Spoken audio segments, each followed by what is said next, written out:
Good morning, everyone. My name is Al. I'm the principal of Headway School for Giftedness, and I would like to welcome you to our webinar on the homeschooling tips. And today, we are happy to have our guest speaker for this morning. So, to introduce our guest speaker for this morning, who will be sharing with us some tips in the home study program. She is a graduate of philosophy, major in social studies, history, and sociology at the University of the Philippines, Diliman. She also worked as an instructor in college at AMA Computer University in Quezon City, teaching philosophy and sociology. She also has been a Sunday school teacher for 15 years, a Christian education elder for 6 years, a private tutor for grades 3, 4, and 5, and a homeschooling teacher for her two kids for 7 years. She also has been a parent, a well loved parent at Headway School for Giftedness. Everybody, we'd like to welcome you, our presenter for this morning, Mommy Chel Mariano. Mommy Chel? Okay, thank you. Good morning to everybody.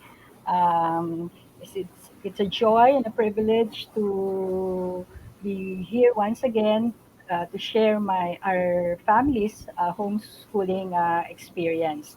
This is my third time to talk about homeschooling in HSG, and I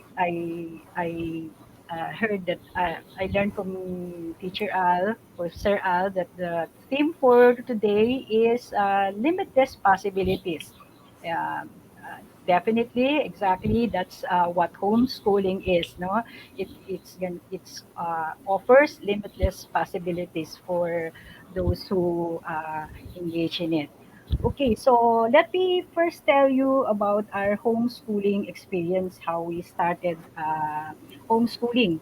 So a long time ago, with our kuya, I started partially homeschooling him during his nursery kinder years while we were abroad out of necessity, as we had to join my husband in his overseas work.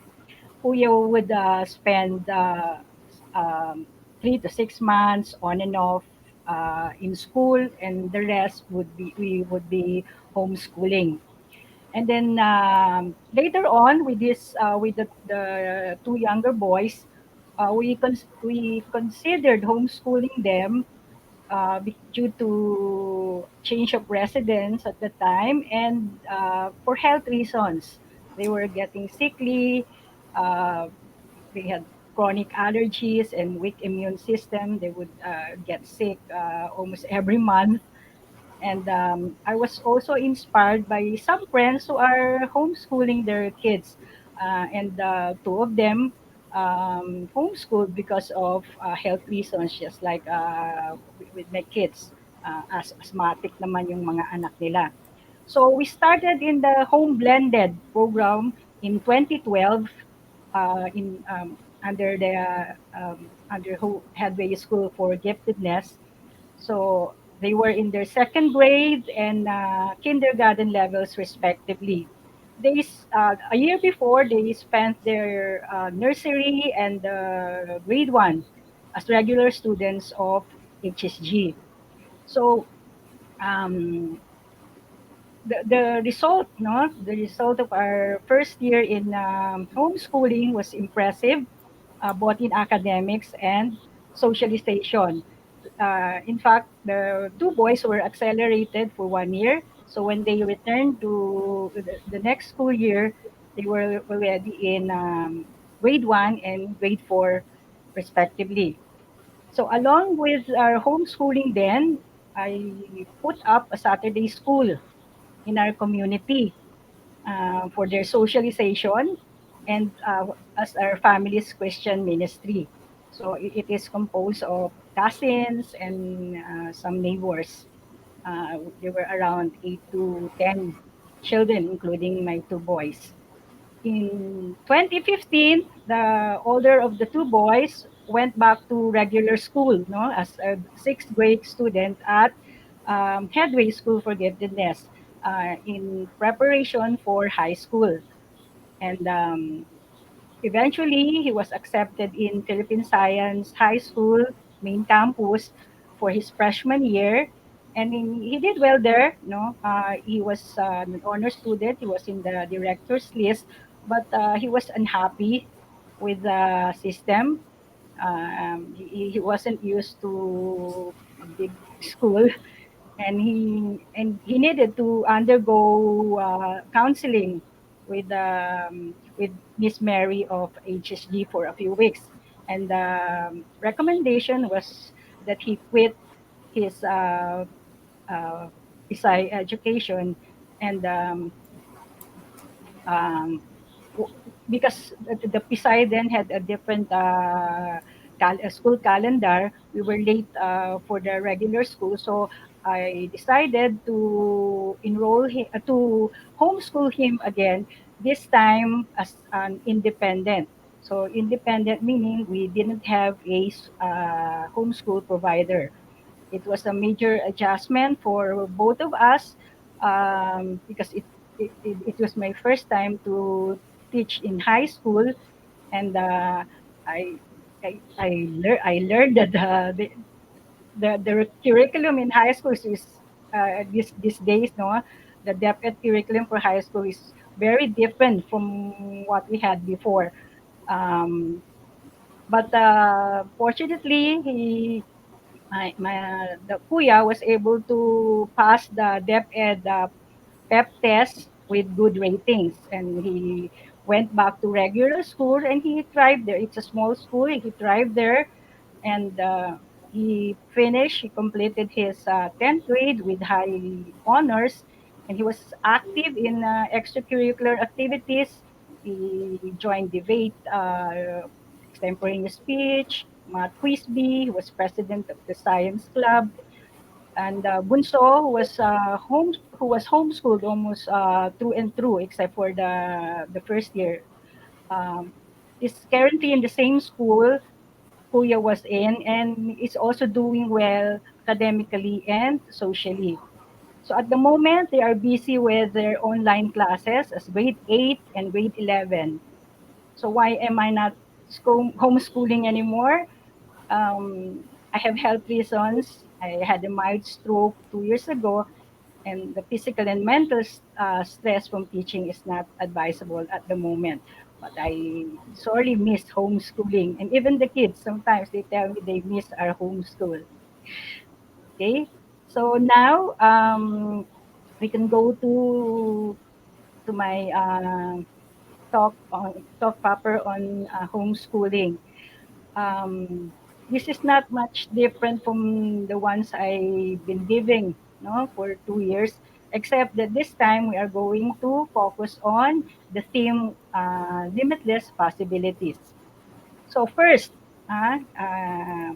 teacher, Sir Al, pwede yung ano, ayan, okay. So essentials tayo, no? So essentials of homeschooling.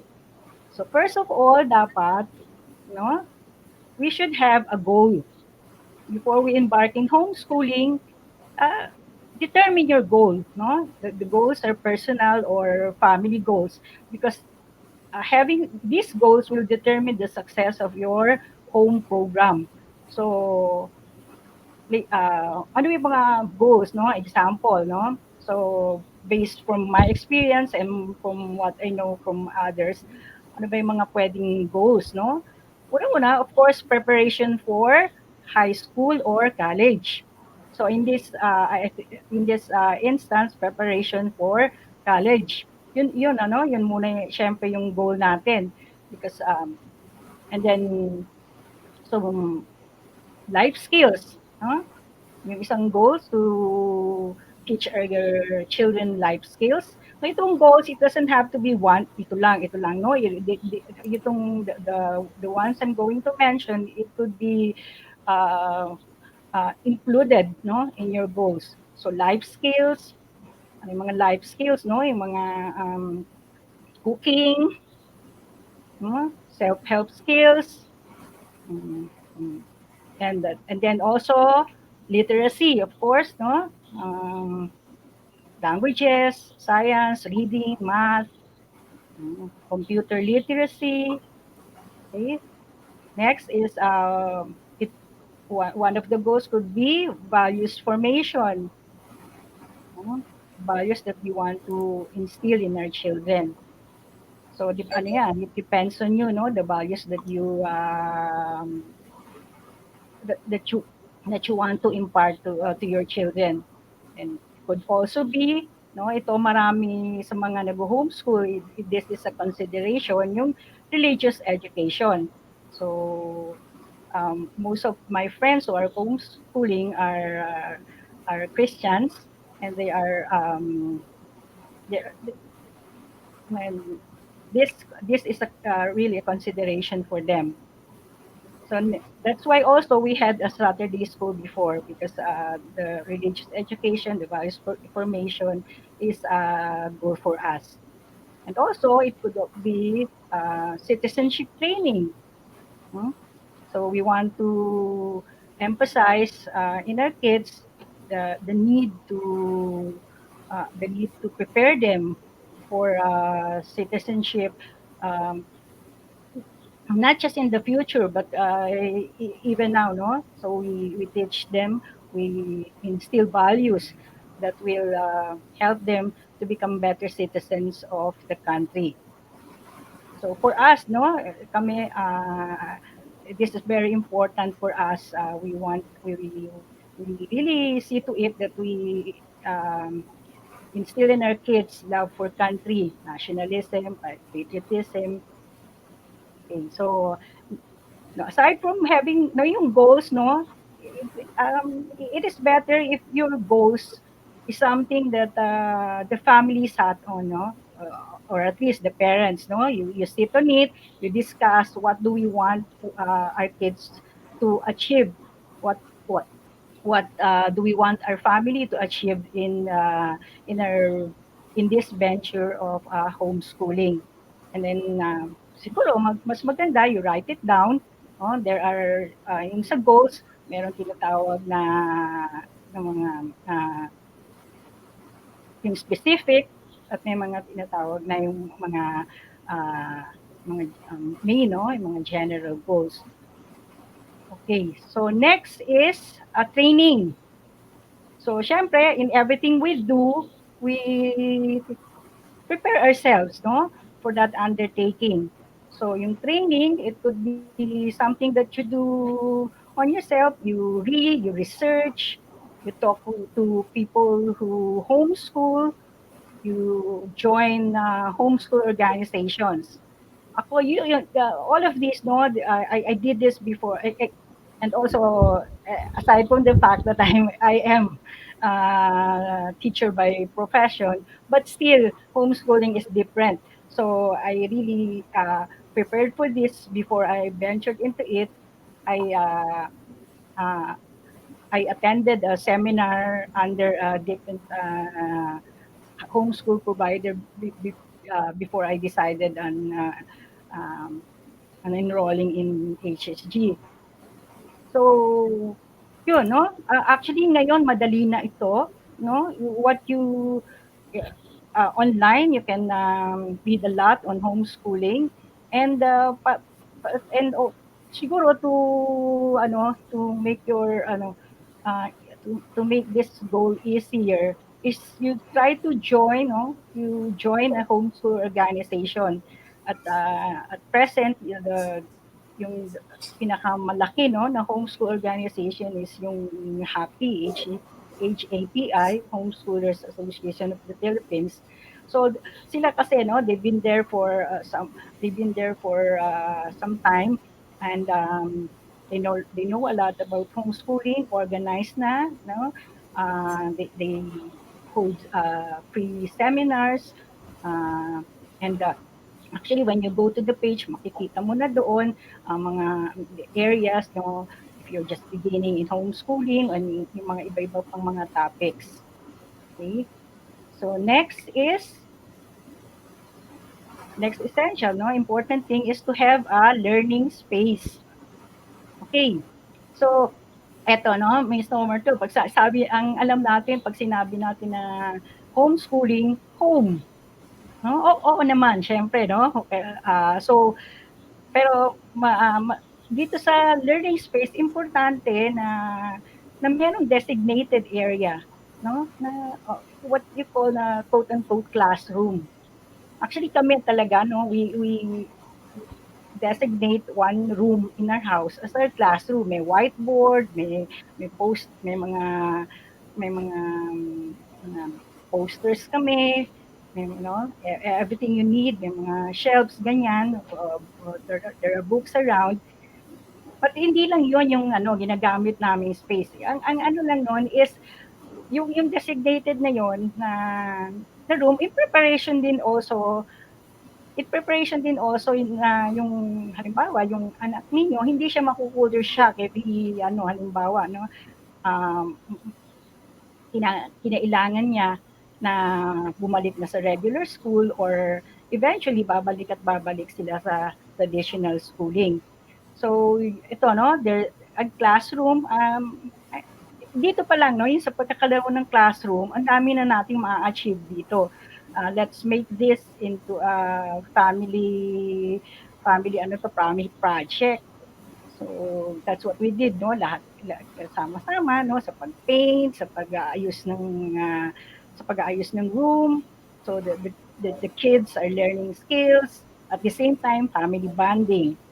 So but aside from the classroom, no, siyempre yung classroom, ano na naman natin, no, pipili tayo ng medyo tahimik, no, na well ventilated, ganyan, yung mga the usual, no.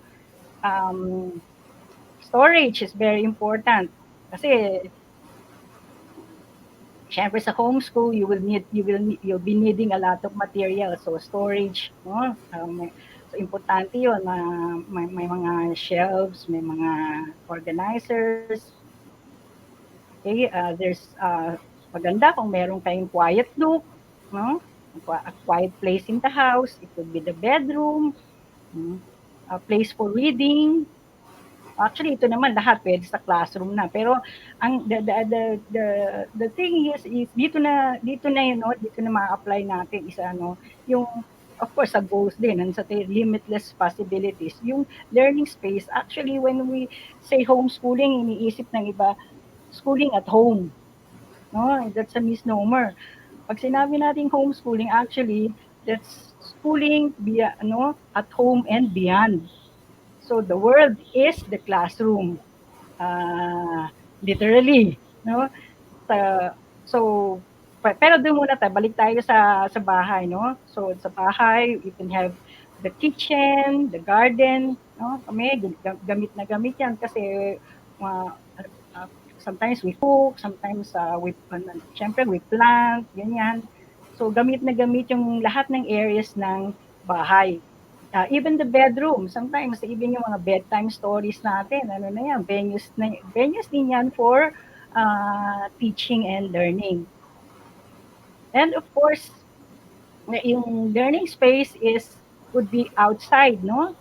Kami actually, yung homeschooling namin is siguro half is sa bahay and half of that is sa labas.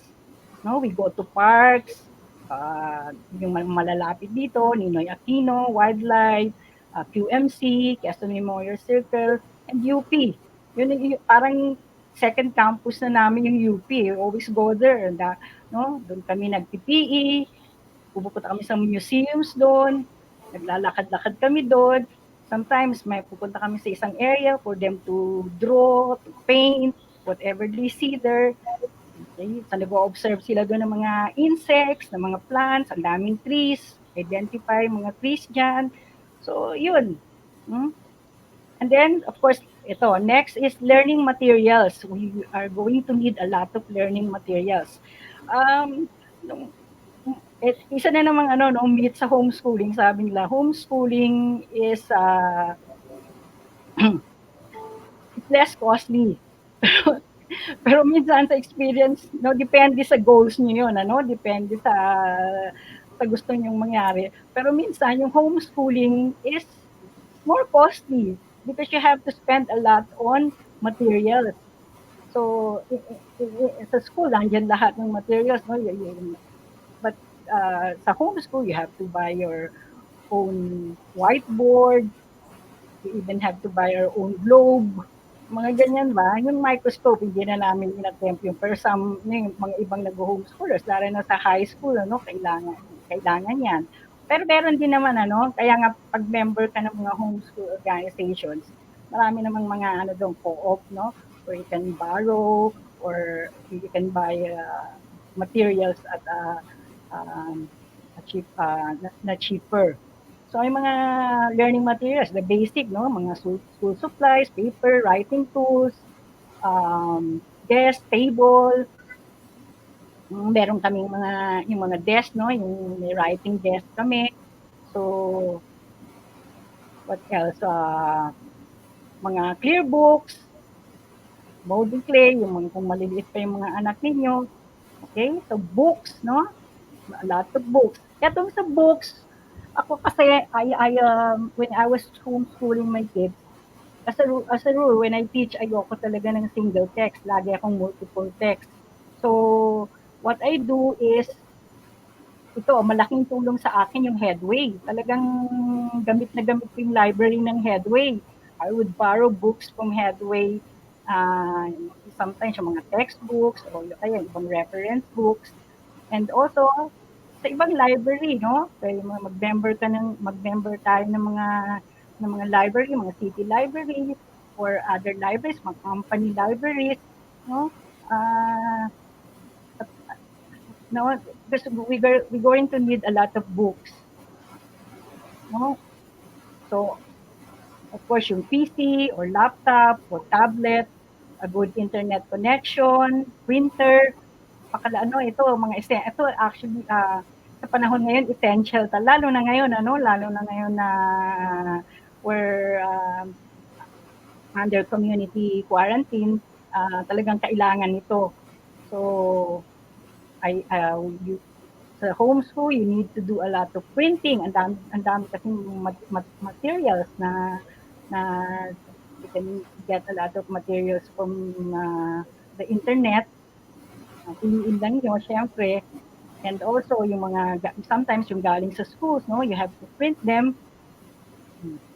Also, kung maliliit pa yung mga bata, educational toys, video, so visual aids, musical instruments, no? Yung mga anak ko, kasi if you're a regular school in Headway, you wouldn't be needing match itong mga ito, no? Kasi yung mga musical instruments, sports equipment, nandiyan na yan sa Headway. They provide enrichment classes in sports, music, no? Pero syempre, kami, more on at home kami.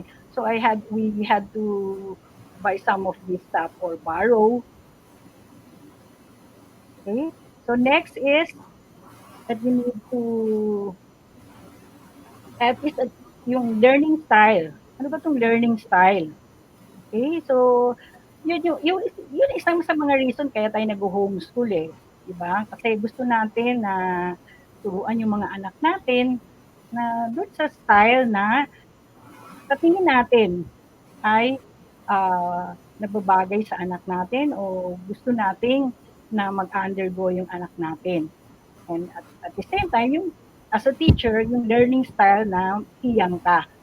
So, ano yung mga learning styles na yan? Some of these are eclectic, no? Mixed yan. So, MI is multiple intelligences, Montessori, etc. No, you can read on that kung if you are interested in this. So ako, eclectic ako, no? I try to apply a little of this and that. But ang gamit ko talaga is multiple intelligences. Kasi siguro din yun yung exposure ko with kuya, no? He studied in multiple intelligence international school. At the same time, uh, I believe in that, no? I believe that every child is smart and we just have to identify kung saan yun talaga yung smart niya. And we try to um, reach his maximize his potential on that. But doesn't mean na hindi na natin i-develop yung ibang intelligences. So, halimbawa dito sa multiple intelligence learning style, um, that, no, maganda to kasi babagayan yung bata, no? Like ako dalawa yung hino-homeschool ko, no? Pero magkapatid yun, pero magkaiba ng personalities yun. Magkaiba sila ng learning style. So si Kuya mas serious siya. So mas gusto niya yung traditional way, no? Ayaw niya yung masyadong mga physical activities. Eh, si Bunso naman, he is very physical. So ang ginagamitan ko talaga siya ng music, ng art, ng sports sa mga lessons namin. Kasi yun yung doon siya mas natututo. Kasi nga and also yung attention span niya medyo minsan hindi kasing ah, lawak ng sa kuya niya. No, this is not to say that one is better than the other. It's just that yun ang bagay. Yun ang bagay. So halimbawa yung math namin, halimbawa kung ang bata is 40, no, to make him interested sa math, no, pwedeng yung bounce ng ball, doon kayo magsimula magbilang, no. Of course, yung medyo sinasabi ko dito, medyo pang ano na, no, yung pang bata pa. Pero ang homeschooling kasi from my experience, habang tumatagal, mas nagiging mas mahirap i-apply pag tumataas yung level. No? Okay, hindi not as creative, but it is possible. So, from my experience nung nag-indie kami, na-apply ko pa rin naman yung itong learning style. Kaya lang nga, si Kuya kasi mas gusto niya, no, although nag-homeschool kami, ang preferred niya is more traditional. Okay? So, another essential is flexibility. Dapat flexible tayo. So, yun nga, lalo na pag nagsisimula pa lang tayo sa homeschooling, hindi pa natin alam kung what will work. No? So, halimbawa, sa learning style, no, hindi pa natin talaga alam kung ano yung mag-work sa mga bata, trial and error, no, na hindi naman stuck to the trial and error, no. So, dapat flexible tayo, flexible sa time, okay? Flexible sa personalities. Come to think of it, one of the reasons why I homeschooled my children is uh, kasi minsan sa school, no, parang ano yun eh, yung one size fits all, no? Of course, not in headway, no? Sa headway, this is a progressive school, no? For the most traditional schools, yung one size fits all. I don't believe in that. Kasi sa akin, kailangan, di ba, iba-iba yung bata.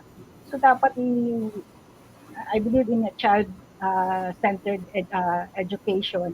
So, dapat babagayan natin para ma-maximize natin yung kanilang potentials.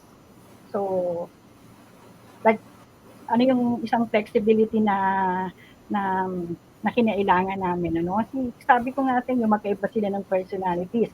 Si Kuya, when we were homeschooling, there was a time, no, na sabay sila na palagi, no? Pero later on, siguro kasi tumataas na yung level ni Kuya, hindi na mahirap nang pagsabayin.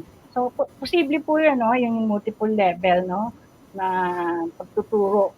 So, may mga yung same topic pero ibang level yung gagawin mo.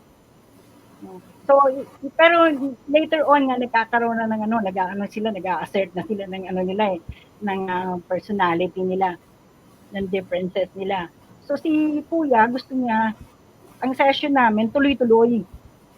Gusto niya tuloy-tuloy, matapos agad. Tapos gagawin niya yung gusto niyang gawin. Kasi marami siyang mga ibang gustong gawin. No, si Punso naman, iba yung style niya. Ang style niya is, gusto niya maraming break. So, every 30 minutes, gusto niya nagbe-break. Pag hindi ka nag-break, wala na. Hindi siya na masyadong nakikinig, restless na siya. So, yun yung ang ginagawa ko, no, kay Bunso is we take breaks. And ang maganda nun, even during breaks naman, hindi naman ibig sabihin wala nang learning. Minsan sa mga breaks, no, sa break na, guided yung breaks niya, no? 'no? Ano, kakain siya, gusto niya 'pag kumakain siya nagbabasa siya, 'no? So 'pag magbabasa, bibigyan mo siya ng yung binabasa niya is may may may relation dun sa topic na pinag-aaralan ninyo. O kaya i-ga-guide ko siya, "Halika punta tayo sa garden." Yung break niya para lang ano kasi ayaw niya yung nakaupo or minsan nagle-lesson kayo, so punta tayo sa garden. So sa garden, science yun. Titingin kami, guided you, even yung breaks, no? Hindi naman ibig sabihin pag break, ang dami break is walang nangyayari. Yun ang ano siguro ng homeschooling, walang masasayang na oras, 'no? Sabi ko nga even yung bedtime story, even yung prayer time namin, 'no? May learning na nangyayari doon. Hindi lang learning, even yung assessment, 'no? Yung sa assessment ko sa kanila, actually my kids, no, don't know much about grades until later on.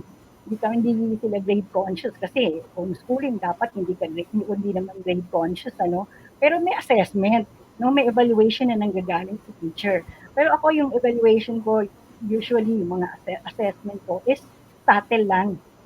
So halimbawa, nagba-Bible study kami, yung okay, kuya you read o bunso you read.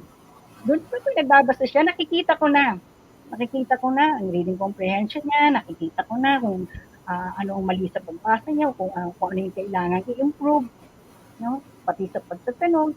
Ay, sa atin lang nakikita, hindi hindi naman kailangan unlike in school 'no, lahat ng bagay kailangan ano 'yan, quiz or recitation, yung ganyan. Do'n wala, nag-aano lang kami, 'no, nagkukuwentuhan lang kami minsan, pero na-assess ko na sila.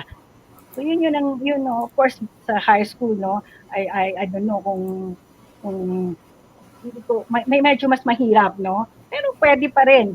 Kasi kahit even with kuya nag-grade 8 niya under independent, 'di rin kami masyadong ano, 'di rin kami we're not so much into evaluation, yung mga assessment. Kasi minsan nakakaano yun, eh, nakaka-distract sa learning. Hmm. So next essential is collaboration with a homeschool provider. No, you have to have a partner or partners. So in this case tayo no, HSG. So yun yung word, no? The keyword there is collaboration. No, I always um, consider HSG as my partners in my son's education. So you collaborate with them, you coordinate with them. So everything I do, no, I uh, I try to discuss with them, with the teachers, no. Uh, Although my children are under the home blended program, they are considered part of the batch. In fact, sa home blended kasi sa HSG is the child can join the regular class once a week or more kung kailangan or kung i-request, no? So some of those under the home blended program, they go to school for their PE, for their opportunity classes na tinatawag, no? Yung opportunity classes yun yung mga enrichment, music, art, performance, no? Performance art, o um, enhancement program. Okay, so collaboration with a homeschool provider will make your homeschooling journey a lot easier. Ang hirap pong mag-independent. Ano, may pros and cons, no? Yung mag-independent, pero we don't need to discuss it much kasi nga lahat naman tayo rito ay under HSG.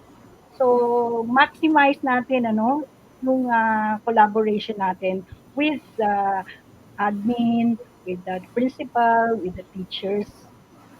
Okay? So, next slide.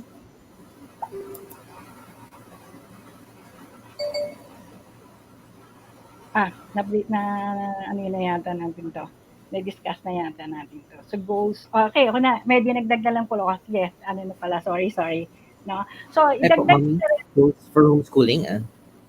ah, ay, may dinagdag pala ako kasi Sir Al, sorry. Okay, So, sige ito, po.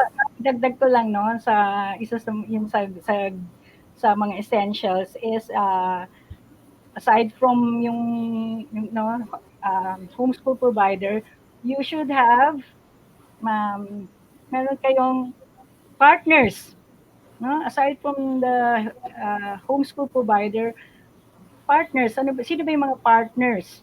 No? O, syempre, homeschooling should always be a family venture for your husband, mga kapatid, no? Siblings, or mga co-parents, no? Mga parents na sabi ko nga, if you join homeschool organizations, you will meet a lot of people there. So pwede kayong mag, mag you can help each other, no? You can ako there is this flying school bus, no? Na that's being run by homeschooling parents, no? So we always join their field trips, no? Field trips sa mga sometimes sa mga government offices, no? Sa Senate, sa Malacanang, mga tour or mga science ano nila, mga science trips nila, pag-asa, okay? So ano, I consider them as yung flying school bus as my partners.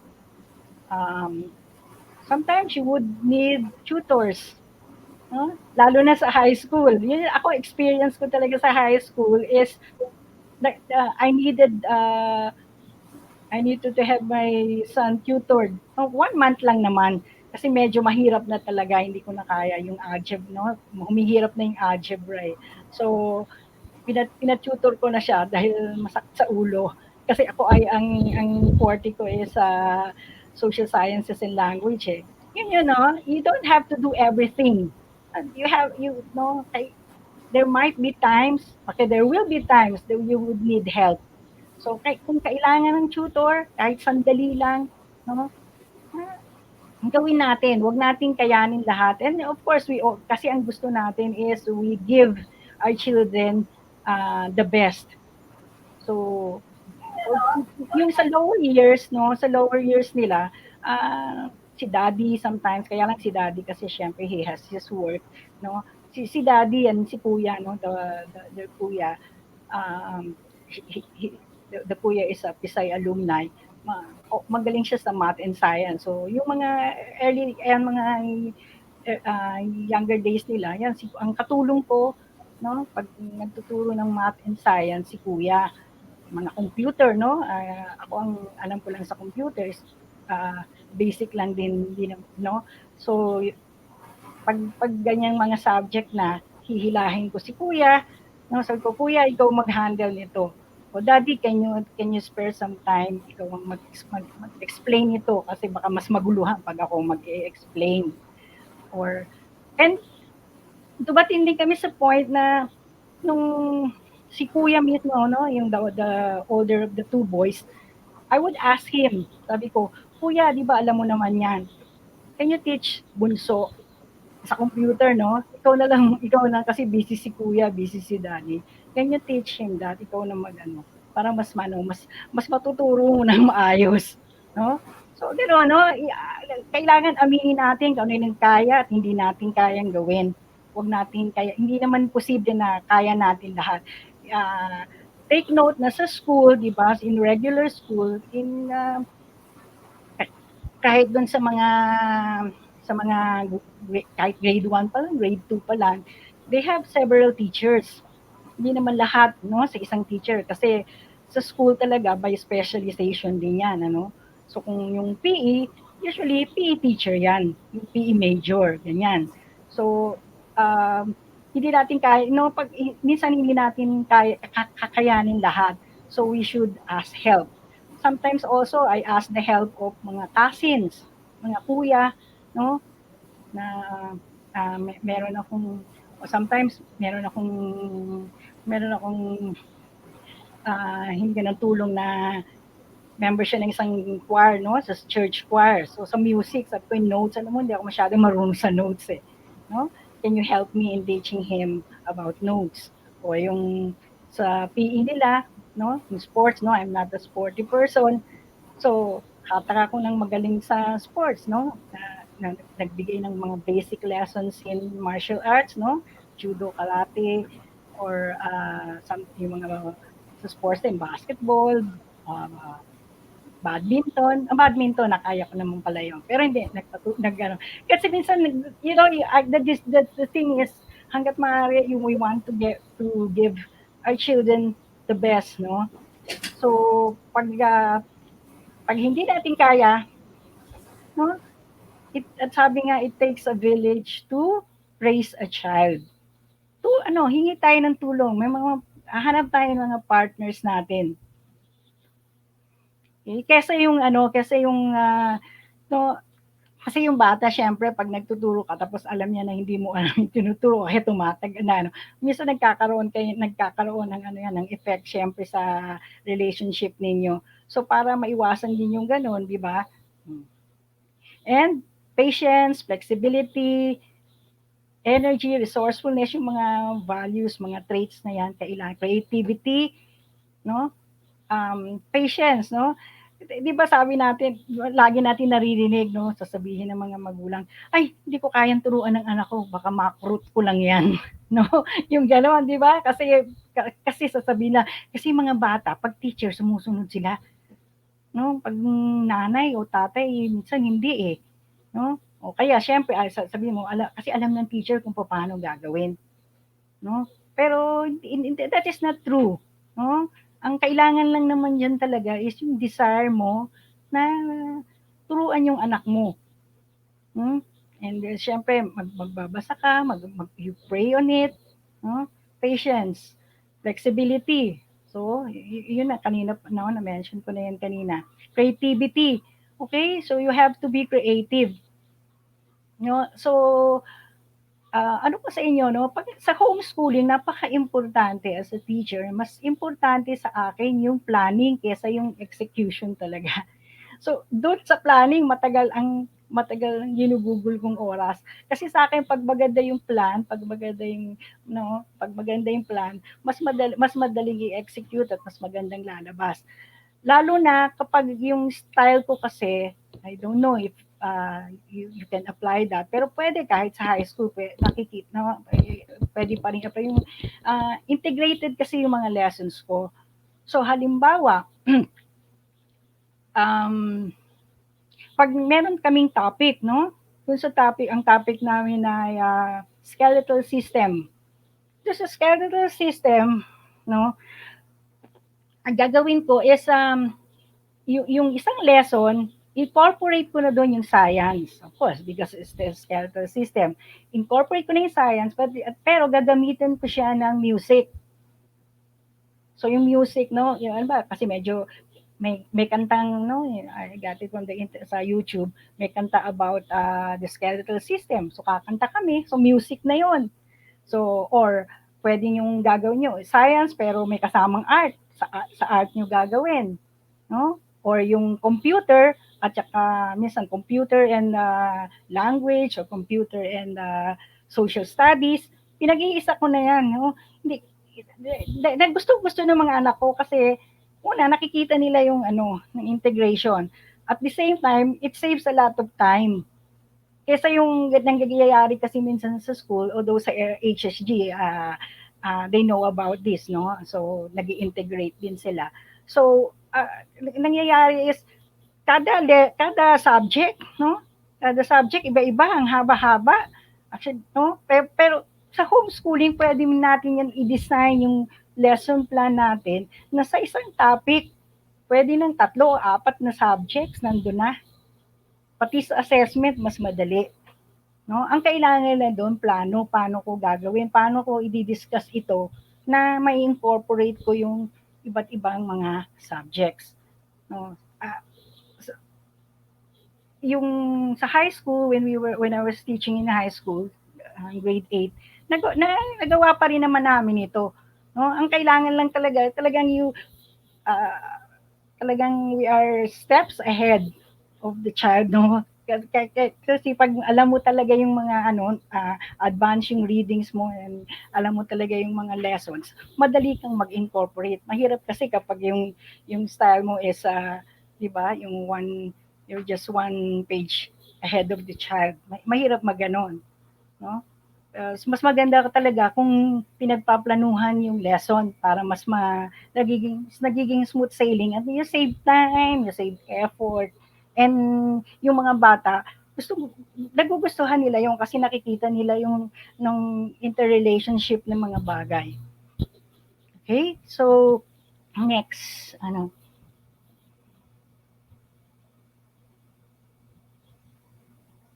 ah, okay, goals, no? We're done with that, Sir Al. Next is ito, requirements, no? Na-discuss na rin natin yung requirements. Okay, yes, we're done with this. Okay, methods, no? Okay, ito pa yung mga ibang method na hindi ko na-mention kanina, yung Mason method, Waldorf, no? Yung music. And meron yung nauuso ngayon, no? Yung unschooling na tinatawag nila. I think si Elon Musk, no? Na yan yung ginagamit niya sa mga anak niya, no? Yung unschooling is hindi talaga classroom style na pagtuturo yon ano. Nako-cover yung mga whatever the child needs, no? Kung anong ang goal niya kasi is different from the regular eh. So, usually itong mga nag-a-unschooling, iba talaga yung goal nila. Halimbawa, talaga more on a trade talaga nila gustong ang training ng anak nila.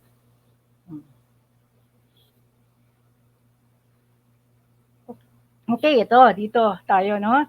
Sa common problems encountered in homeschooling. Ano ito? Ano yung mga maaari natin mga maging problema along the way na kapag hindi natin na-address ng tama, ay baka mag-give up tayo uh, in the middle, no? Of the battle.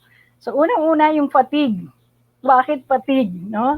Kasi imagine mo, no, as a homeschooling parent, you're going to teach, no, all the subjects. Nakakapagod kasi nga sabi ko nga, 'di ba, sa school usually yung tinuturo lang ng teacher yung kanyang specialization or major minor niya ganyan. So hindi siya nagbe-venture out into yung hindi niya linya. Kasi mas mahirap ituro yung hindi mo linya eh. Minsan yung mga strength mo parang sisiw lang kahit nakapikit ka, no? Ang dali yung iplano, ang dali i-execute. Pero yung hindi mo linya, but you have to teach that, no, to the kid. Medyo mas mahirap yan, nakakapagod yan. Mental and physical fatigue. So, kasi din, nasa, alam naman natin ng teacher, hindi lang basta nagtuturo, no? Marami pang roles ang teacher. So, yun yung una, no? Fatigue. So, how do we address this? Sabi ko nga, unang-una, partners. Hanap tayo ng partners. Huwag nating kayanin. Huwag tayong super mom or super dad. Hanap tayo ng partners. Like ako, when I was homeschooling the kids, this was a turbulent time in my life actually kasi three of my family members, my father, my mother, and my uh, eldest sister, they were sick, no? And they all passed away 1 year after the other. So at the time, no, ano rin ako, may emotional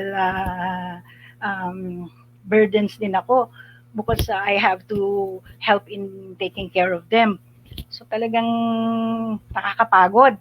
So during this time, talagang sasabihin ko, Dad, no, I have to go here, or can you handle this class, or kuya or somebody else, or kaya sa headway nga before no, kasi posible dahil hindi naman quarantine, no, pwede mo silang dalhin sa headway para mag-sit in dun sa class. Or sometimes during those times, ano yan eh, kumbaga sabi nga, diskarte yan eh, di ba? Diskarte, kailangan magaling tayong dumiskarte. So, pag kailangan natin ng pahinga o kailangan nating may puntahan, di ba, bigyan mo sila ng work na hindi ikaw ang masyadong kumikilos, hindi ikaw yung masyadong mapapagod. And also, kasi flexibility nga, di ba? Pag times na high ang energy namin pare-pareho, mina-maximize namin yung oras namin para parang ano na yung paghahanda na rin kasi alam mo na may days na na magiging low energy ka. And also, kung low energy, yun nga yung ganda ng homeschool eh. Hindi ka, no, wala namang masyadong absent present yan eh. Hindi nyo magawa sa umaga, gawin nyo sa hapon. Actually kami, minsan ginagawa namin sa gabi. No? Kasi medyo high energy pa ang mga anak ko sa gabi, pati ako eh. So minsan gabi yung lessons namin. It works. No? Kasi basta napahinga naman sila sa araw, ganyan. No? Yung pa no, siguro no, yung isa eh, no, kaya yung kami, mga ano kami, medyo mga night owls kami. So, ang homeschooling namin talaga, either late in the morning or sometimes after lunch pa. No? Halimbawa, if you're enrolled in a regular school na whole day ang klase, mahirap to. No? Pero yan kagandahan ng homeschool, you set your own time. So, yun, yung fatigue, no? So, kailangan physically fit tayo. Di ba? Halagaan natin yung sarili natin, the right diet, exercise, di ba? At kailangan meron kang ako talagang dinidemand ko sa husband ko, yung parang me time. I have to have a me time. Hindi, not for selfish reasons, but because I have to be effective, no, in teaching my kids, kailangan inalagaan ko rin yung sarili ko. So this day, sasabihin ko, this day I have to go out with my sisters, with my friends, o punta ako sa spa, magpapamasahe ako, manonood ako ng sine. Kailangan, di ba? Kailangan maayos din tayo kasi pag hindi tayo maayos, ano yan eh, ma, madadala natin yan sa pagtuturo. No? So, no, yun, no? Yung fatigue is not just physical, it's mental and even, siyempre, emotionally. No? Kailangan natin ng mga kausap natin. No? Kailangan natin din i-develop yung sarili natin. Okay, feelings of inadequacy in the parent teacher in the role as a parent teacher. Oo. So, syempre no, kasi syempre sabi ko nga hindi naman lahat no 40 natin. Hindi naman lahat yan is kaya natin gawin. So sometimes dadating yung time na ay hindi ko kaya, hindi ko to kayang ituro or nagmumukha yata akong 'di ba? Ano na kayang tingin ng anak ko sa akin, hindi ko ma-solve to. O kaya ang gulo ng turo ko kasi hindi ako rin mismo hindi ko maintindihan. So, para maiwasan to, no, yun nga sabi ko again, no? Partners. Isa sa mga partners na pwede aside from yung mga tao na sinabi ko, isa sa partner ko rin talaga yung internet, YouTube, no? Ang daming magagandang mga videos sa YouTube na magagamit no natin sa homeschooling. Mas maganda yung explanation, mas maganda yung presentation. Basta nandiyan ka lang to guide them and to discuss with them afterwards. So make most use of this hindi make use of these things, mas ma-enjoy pa yung mga bata. And also, aminin natin pag hindi natin kaya, no? Hindi naman ang mga anak ko minsan pag alam nila hindi kaya ni mami, hindi naman nila inaano, hindi naman mababawasan yung respeto nila sa iyo kung hindi mo kaya kasi kung naipangunawa mo na hindi naman lahat ng tao, no, ay kaya niya, no? Kaya niya lahat. So ang mga ano lang din yung honesty rin, 'di ba? And gagawa ka ng paraan na kung hindi mo kaya, paano mo to gagawin. So ito mga problems to, pa lahat naman to meron tong mga pwedeng gawin dito. So let us see, inability to prepare child to the regular school. So minsan masyadong nag-enjoy sa homeschooling, masyadong nagustuhan yung homeschooling na pagdating niya sa regular school, hahanapin niya talaga yung sistema ninyo na tingin niya mas maganda. No, sa mga anak ko, isang hinahanap talaga nila yung integration. Sabi nila, "Mami, tayo, we can cover so much in just so little time." Kasi nga ini-integrate ko na. Sabi niya, ang dami, hindi pare-pareho, paulit-ulit, 'di ba? Tapos hindi nga kalat ka, parang yung mga lessons, yung mga ano, is kalat-kalat dahil hindi nare-relate, no? Yun medyo sabi nila, ang haba ng ano, ang haba ng session, the whole day. Di ba? Bakit gano'n? Yun yung isang hindi nahirapan yung anak kong mag-adjust when they uh, move to the regular school. Pero ano lang naman, sandali lang naman na through time syempre na nakapag-adjust na rin. More on more on yung hinahanap nila pero hindi naman ibig sabihin hindi sila makakapag-adjust. Pero yun din um, kasi I operate on this level pag in my homeschooling. Uh, Homeschooling, I try to be as flexible, I try to be as creative as I can in our homeschooling, informal lessons, mga unstructured, ganyan. Pero hindi ko inaalis, at the back of my mind always, there might come a time that my child might need to go back to regular school. So, kasi nga may health issue, even before may health issues na ako, because I have a hypothyroidism and I'm not that young anymore. So, iisip ko paano kung nagkasakit ako bigla. Tapos bigla silang tapos hindi sila sanay. Of course, ang maganda nga kasi home blended sila before, they're used to going to school.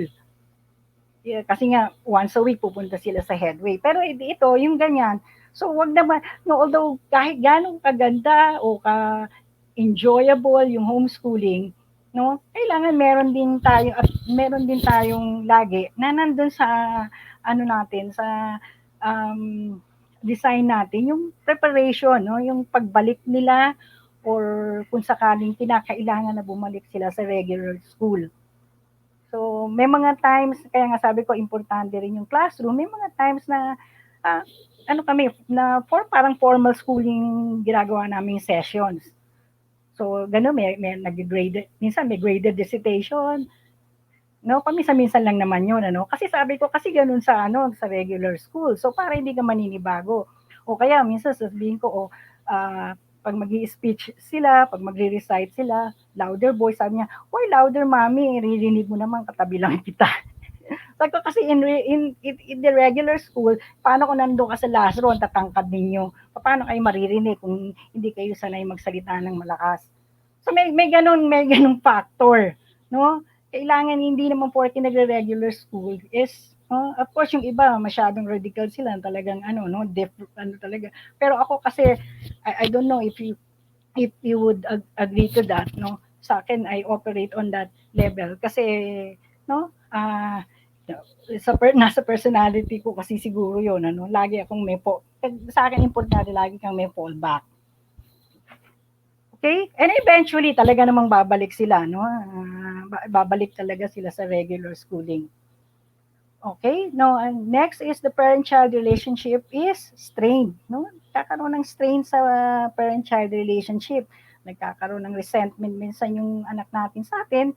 Um, pag lalo na no sa high school kasi ibang yung stage na to talaga as it is, no? Kahit na homeschooling or not, no, this sometimes iba-iba yan, no? May mga bata na they just go through adolescence na smoothly. Pero may mga iba like my children na no, yung medyo turbulent yung adolescence, no? Dadating talaga sila sa period na na dapat as a teacher ko consider mo 'yon. Ako kinonsider because I know no I know about that. May time talaga na may stage, no, a few months, half a year minsan ganyan na yung puberty no, onset ng puberty. Iba yung pag-uugali ng bata, iba yung reception niya sa lessons, 'di ba? You have to consider that. Kasi pag hindi mo naintindihan 'yon, lalo kayong magkakalayo. Although you are student teacher, wag nating kakalimutan, more than anything else, we are, no, parent-child yung relationship, yung primary relationship natin. And we should not let that let that get in the way dun sa homeschooling natin. Yun ang pinaka-importante munang relationship. So, eto, pag na, yung even sa lower levels nangyayari ito eh kasi nga sabi ko yung yung si Bunso, no? Si Bunso minsan very playful, 'di ba? Eh pag pagod ako, pag yung meron sabi ko nga may under stress ako, ganyan. So, pag hindi ko siya maano masyado, tatawagin ko si Daddy. Daddy, ikaw nga muna umupo dito. Ikaw na muna kasi baka hindi ko na hindi ko na matimpla yung sarili ko. 'Di ba? O kaya gagawa ano, tigil kung kailangan itigil ang lesson, itigil mo na yung lesson, gumawa muna kayo ng ibang bagay na malilibang kayo pareho para hindi kayo, no? Yun yung ganda ng homeschooling. So, sa regular schooling, hindi pwede yun. Pero nag-homeschool nga kayo eh, no? Huwag yung, hindi, kailangan tapusin natin to. Kailangan ano, di ba? Hindi, kung talagang nakikita natin na, no, na merong dapat mas i-address, no? Emotionally or mentally, gawin natin yon. Dapat flexible tayo. Otherwise, di ba, magkakaroon talaga ng strain yung relationship. At mahirap kung ma-strain yung relationship niyo as parent and child. Makaka-apekto yun sa uh, teaching learning processes. Okay? So, another is boredom. No, boredom ano yun, dinagdag ko lang 'to 'no, na hindi ko na no, yung boredom 'no, siyempre ano, minsan ano may dadating tayo sa point na ikaw as a teacher medyo mabo ka na rin kasi parang lalo na 'pag masyado ng naging madali or monotonous yung ginagawa, no? Although as much as possible, talagang I try to be creative para hindi kami mabore. Pero minsan na, di ba, minsan dadating yan eh, normal naman yan eh, mabubore. O yung bata yung mabubore. Actually, nangyari yan dun sa dun sa older of the two, no? Medyo nabobore na siya sa homeschool. Naghahanap na siguro siya ng ng he gets to be with his classmate once a week pero naghahanap na siya ng mas maano mas often niya na nakikita. So sabi ko, sige, let's go to school more often or what? Do you want to go back to regular school? Yun, gano'n ano, kailangan flexible ka kung talagang ano eh, na hindi niya ano niya, meron na siyang ibang needs. No? Kaya so, pero yung boredom, sabi ko nga, it comes and it goes. Ang lahat naman ito, comes and goes. Ang ano doon is the key is not to ignore, no? Huwag natin ignore yung mga problems, identify natin, and lahat yan naman ay pwedeng, no? Lahat yan ay pwedeng gawa ng solusyon. I read, no? Lahat naman ngayon makikita mo na sa internet, no? Yung Google paano ang ginagawa pa ganito, or you ask may mga masanay ng homeschooling parents, what do you do? No? You read on psychology books, or the best niyan is you talk with your child. Huh? Ano bang problema natin? Diba? Or minsan yung ganyang tanong, syempre hindi nila sasagutin yan. Dapat, yung pagtatanong, pinoproseso mo yan eh. Hindi dapat direct ang tanong para lang makita mo kung ano yung problema para ma-address. Ano bang ako, I always involve my children in decision making. Sabi ko nga, pati yung sa pag-ayos ng classroom, ini-involve ko sila. Meron kaming ginagawa, lalo na yung mga later part na ng homeschooling na, ginagawa namin is, at the end of the school year, tsaka yung sa simula, is sa simula, nagsiset kami ng goals. Yung goals, hindi lang ako. Sila rin, ano yung goal nila. Tapos kino-combine ko. What do you look forward to? What do you want to learn? What do you want to achieve this school year? May input sila and then I work on that. Tapos at the end of the year yan, ganun din nag-evaluate kami. No? Nasabi natin ano yung nagustuhan mo, ano yung sa tingin mo hindi mo masyadong nagustuhan, ano yung sa tingin mo is like Gano'n, ini-involve kasi yung bata 'pag ano, 'pag, in-involve mo sila sabihin talaga naman may input sila kahit kahit na gaano ka kasimple or minsan hindi naman talaga valid yung ano hindi naman sa hindi valid ano, pero lahat 'yan puwede nating i-accommodate. Ang ano nun is involve 'no, involve natin yung even yung mga bata dito sa decision sa pag-homeschool natin lalo na sa mga teenagers. Kailangan talaga diyan 'no, kasama sila 'no, tinatanong natin o no, tinatanong natin sila, what do you think will work? What do you want? No, how do you want us to do this? No, sometimes sasabihin lang, pag high school ganun eh, no? Pero nang pag-aralan natin paano natin maano minsan mado-draw out no yung answers sa kanila.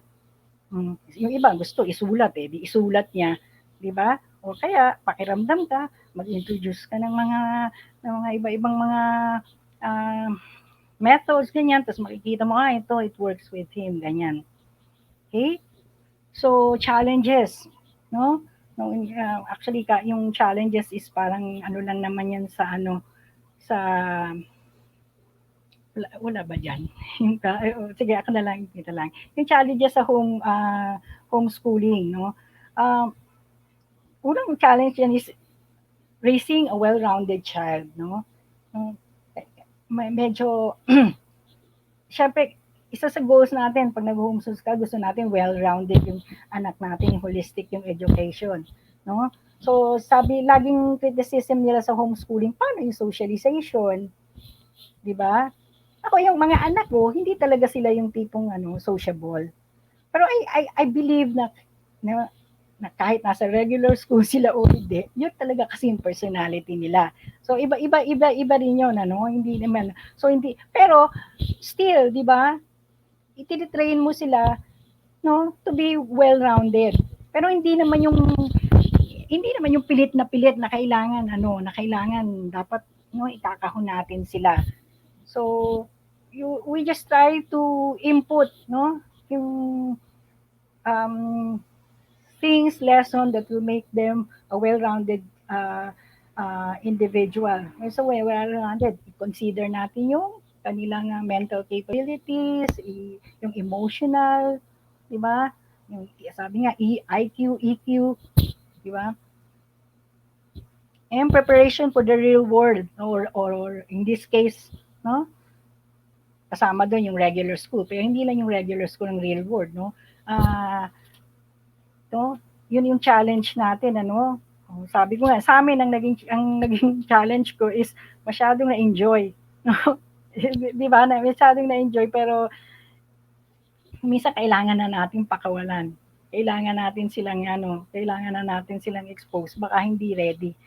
Fortunately, yung mga anak ko naman, no, sa simula, no, mahina kasi sila minsan sa transition. It takes time in transition nila. Pero eventually, no, nagta-thrive sila. Kasi naman, na-incorporate naman namin yun sa lessons namin before. And maximizing the child's potentials.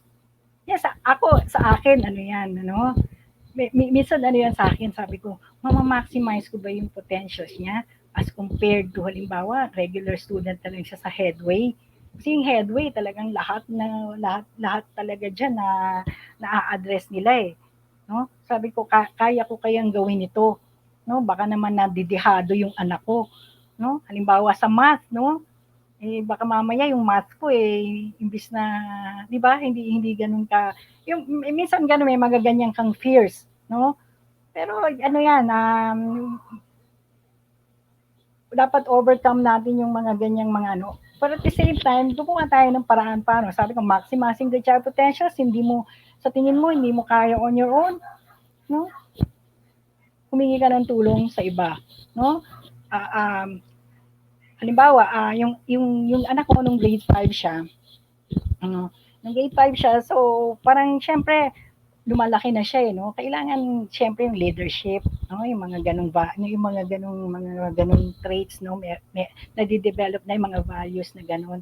So sabi ko gano'n, paano naman kung dadalawa lang sila tapos okey, yung ilan lang sila dun sa ano, mga cousins naman yun ano. Although meron namang konting training sa leadership. Pero ang sa talagang so ang ginawa ko is 'pag pupunta siya sa Friday sa school, talagang kinakausap ko si teacher. Sabi ko, "Teacher, alam mo ito hindi ko masyadong na-a-address yung leadership."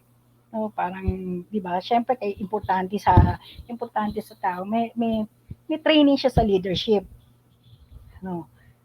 So sabi ko, "Can you help me in this?" So ang gagawin ni teacher, and that goes with all the teachers, no. Gagawin nila pag nandun yung anak ko, umaattend siya sa school, is pinapag-lead nila sa prayer, no? Binibigyan nila ng assignments na ma-develop yung leadership niya. So yun, no? Lahat dito, yung hindi natin kayang gawin, is hingi natin ng tulong. Nasa high school, pero kaya hindi, sabi ko nga, yung anak ko, sabi ko, magaling sa math itong anak ko eh. Pero kung ako magtuturo, parang nadedehado yata. So talagang kukuha ko na ng tutor. Yung sandali lang naman, ano, yung sandali lang ng tutor para lang mapunan yung kakulangan ko. Para dahil alam ko na mas ma-maximize yung potentials niya sa math kung magtuturo sa kanya is talagang trained doon sa or yung ang ang forte is talagang doon sa subject na yon. Okay? So yun, no, I think that no, this ano na lang natin, wrap up na lang natin to, yung ito pala no. Bago yan no, yung sa limitless possibilities. So sabi ko nga no, homeschooling no offers limitless possibilities. Ang daming pwedeng gawin, ang daming pwedeng ma-achieve na hindi na-achieve din naman sa regular school. Pero depende yan syempre sa kung ano ba yung goals natin. So lahat ng yung mga goals natin, mas ma-achieve natin yan kung no, kung yung kanilang pag-aaral ay merong specific design para i-address yon. So, limitless possibilities. Kasi nga, sabi ko, hindi lang limited sa classroom. You can go out. Kami lagi, almost always, experiential yung mga ano namin, lessons namin. Pinaplano ko talaga. So, may lesson kami sa fractions. Mag-activity muna kami. No? Mag-bake kami ng pie no sa mga lower no, gagawa no may science experiment muna kami bago ano no, lalabas muna kami ng bahay.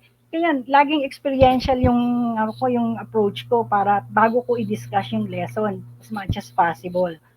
O kaya naman minsan yung after the lesson, hindi ka gawa tayo ng isang bagay na paano nila magagamit in real life yung natutunan nila. So ito yung mga no, ito yung ay heavy, no? Sa nakita natin sa slide. Ito, no, yung mga experience namin sa homeschool. So, yun, no, makikita nyo, kasama namin si Daddy, no? So, partners talaga kami ni Daddy, pati si Kuya, sa education ng mga bata. So, ito, napunta kami na, ako on the lookout ako lagi sa ano ba yung mga ano diyan, ano ba yung mga hinahanap ko syempre yung as much as possible yung mga libre. Ano ba yung mga ano diyan, yung mga exhibits diyan.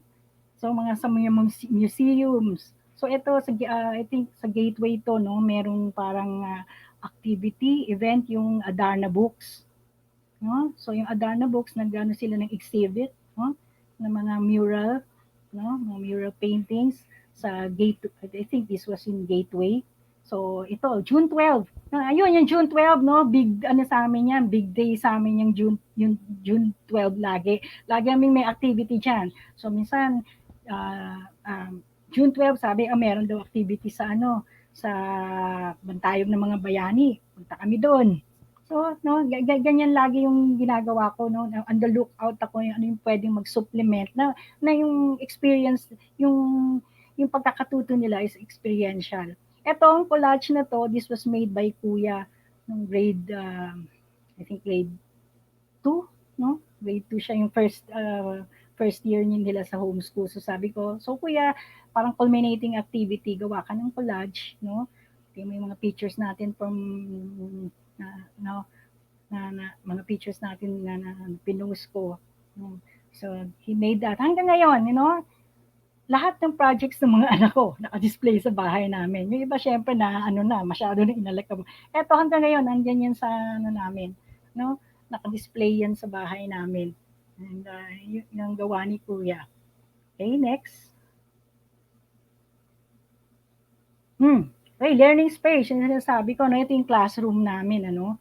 So, ito, nandito yung bandang table, no, may desk, no. So, ito yung learning space, yung classroom talaga namin. Tapos, ito yung mga posters na nilagyan namin ng posters, pinagtulungan namin. Actually, itong mga posters, ano to, padala to ng sister ko who's a teacher in Maryland, no. Sabi niya, may akong materials dito, ipapadala ko sa'yo. Meron din isang, ano, yung isang sister-in-law ko, yung ganyan din, ano, pinapadala niya ako ng mga markers, ng mga kung ano ng materials, papers, no? So, ito, learning space namin yan. Sabi ko nga, second campus namin, yung next to HSG is yung UP, no? Diyan kami sa UP, ang dami namin, no? Ang dami namin alam sa UP na mga lugar na walang masyadong tao. So, ito, no, sa may, bandang math ito sa math, katapat ng math building. So, yan, no? Naglalakad sila. Minsan, no? Nagtitingin ng mga birds, nagbe-bird watching kami. Okay? So, yun, minsan pasyal-pasyal lang yun. Actually, ito, yung mga nangyayari ito, pag sinusundo namin si kuya nila, who was then studying in the campus, yan, bago kami magsundo, maglalakad-lakad kami, no? Titingin, no? Lahat yan, although sa tingin ng bata, namamasyal lang kami, pero ano yan, purposeful yan. Meron akong design dyan na ikakatuto nila. Next po. Okay, no? Learning aids, no? So, minsan, ito, pag may nakita ko, no, ng mga supplement, no, bibili ka, or kaya, yun nga, marami rin bigay, no, ng mga relatives. Ito, so, ito, nung nursery, I think kinder, no, kinder si Bunso, yan, everyday, ganyan ang ginagawa namin. Sinulat niya yan, siya ang nagsulat niyan, siya ang gumawa ng clock, no? So, everyday, para matuto siya ng reading, para matuto siya ng numbers, ng days of the week, months of the year. So, sometimes yan, yung mga nakaano na yan, mga binibili na sa bookstores. O kaya minsan piniprint out from internet.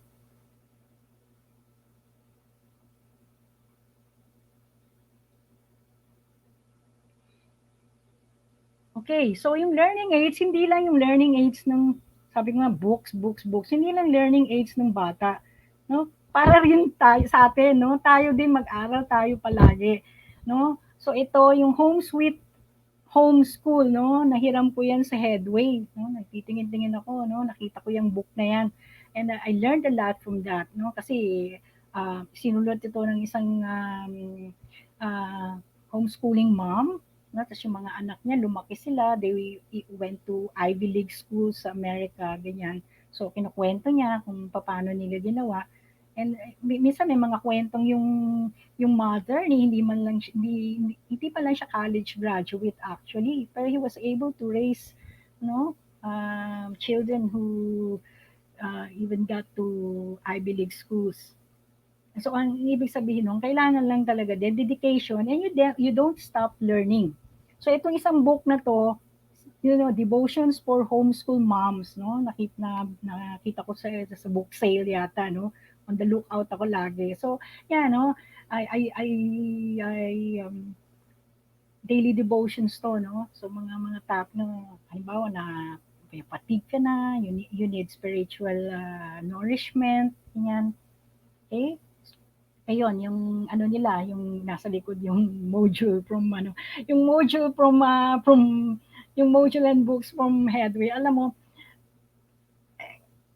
una talagang I'm trying to conserve, no? I'm trying to save. So minsan, yung mga books nila hindi naman nasasagutan halos lahat o yung modules hindi naman nasasagutan lahat kasi nga more on experiential kami. So, para hindi na ako bibili uli nung para sa next year kung yun din naman yung book o yung module na gagamitin. Dati hindi pa kasi sila ano eh, hindi pa nasa USB. Binubura ko yung ano, sabi ng anak ko, anong ginagawa mo, mami? Sabi ko, binubura ko para ito na lang din ang gagamitin mo. Sabi niya, wow, ang tiyaga mo naman. Hindi ko na sarcastic. Pero ang ano nun is tinuturuan ko siya din. Tinuturuan ko siya na to be, no, to be thrifty. At the same time, ano, sayang eh, di ba? So, ano, konting sipag. Sipag lang ang tiyaga ang kailangan dyan. So, ayun yun, ay yung mga books nila sa school. Ito, mga books naman ito, from our own library. Some of the books are my books. Some of the books are their kuya's book. No, yung iba, advanced reading. No? Okay. In Sophie's World is a book about philosophers. No, young adult naman itong book na to. Kay kuya na to nung siya ay grade 8. Yan, no? Sabi ko nga, wag hindi lang ano, hindi lang yung book ng anak natin, kundi book din natin. Ang nanay kong teacher, no? Ang dami ritong ano, ang daming mga dito sa nanay kong teacher, ang dami kay Christine Bersola Babaw to. Ang daming mga ano, ang dami niyang mga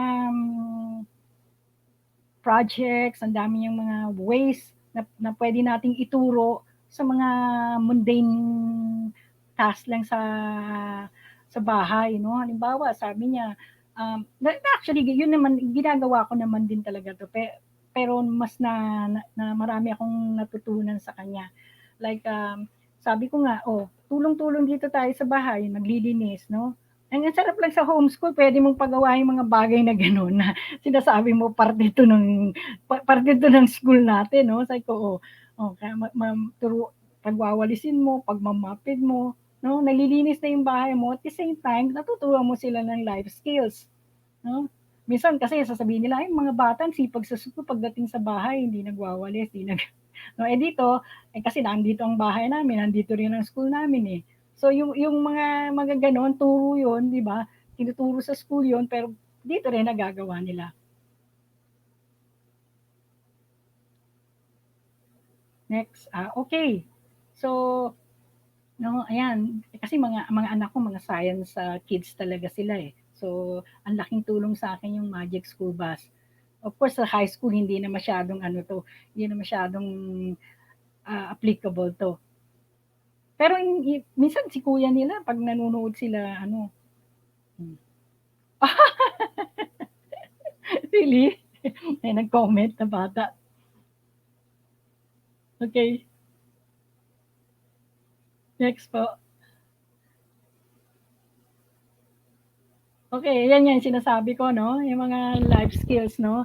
Ayan, nagmamap si kuya. So, yung recess, yung mga pagkain namin, pag snacks namin, yung lunch namin, kami na rin ang nagluluto. So, si kuya sabi ko, luto tayo ng merienda natin, no? Tulong tayo. Or yung, mag-bake tayo ng pie. Magluto tayo ng ano, ng ampalaya con carne. So, yun yung lunch natin. No? Tinuturo ko na kumain sila ng gulay. No? Yung gulay na sila na rin, no? Kasama silang nagluto. And ito no, yung si Kuya no, gumawa siya ng Christmas decor. Actually, ever since nag-homeschooling kami, hindi na po ako bumibili ng ano, Christmas decors. Lahat ng decorations namin, no, gawa lang ng mga anak ko. Na kasama si Daddy kasi si Daddy magaling din siya sa paggawa ng mga ganyan.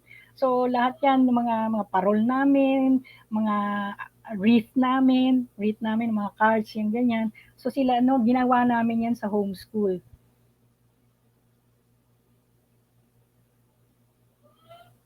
Okay, mga fun activities, sabi ko nga, no, make your lessons fun. So ito, punta ka sa mga museum, sa mga science centers. No, lahat na yata ng science centers napuntahan namin. No, museum, Vargas Museum, Aliala Museum, National Museum. Okay, ito no, mga fun activities. So Christmas ba? Si Bunso, gustong-gusto niya ng mga edible art. So sinasakyan ko yung ano niya. So lagi kami nag-edible art. Ayan ano, nag-aaral kami ng musical notes. Ito yung mga ano yan, mga yung merienda niya, mga green peas. So I can cereals yata 'yan, no? Gagawa siya ng ano. So ito naman, no, yung ham ginawa naming korteng Christmas tree. Even yung solar system, minsan gumawa kami ng solar system sa pagkain niya, no? Enjoy na enjoy siyang gawin 'yun. O kaya si Daddy ginawa nila si Daddy ng ng apron na Christmas tree, nandun yung mga bells, doon nila sinabit yung mga bells. And but marami yung mga sabi ko nga yung mga pang-araw-araw lang hindi obvious na nag-aaral, na hindi obvious na may tinuturo ka, ginagawa lang nila, nag-e-enjoy sila. Pero may natututo na sila doon. Okay, field trips, no? So itong mga field trips na to, yung iba, yung sa amin lang talaga, mga family trips namin, ano. So nagjo-join din kami sa mga field trips ng ng Headway. Pero minsan talaga kasi mas gusto namin kami. Kasi yung gusto ng mga anak ko nagli-linger. Yung sa isang lugar, nagli-linger. So, syempre, pag yung as a school, minsan di kayo makapag-linger, at saka magulo, ayaw nila yung masyadong maraming, minsan magulo. So, yung mga, ng Magic Flying School Bus, mga field trips nila, konti-konti lang yun, minsan 10, 20, ganyan, So, yan, yung sa PBOX, no? Sa flying school, pati yung history naman ito, no? Napunta kami sa Katipunan, minsan yung Katipunan Museum sa San Juan yan. Okay? Ito, Philippine Science Center is in Marikina.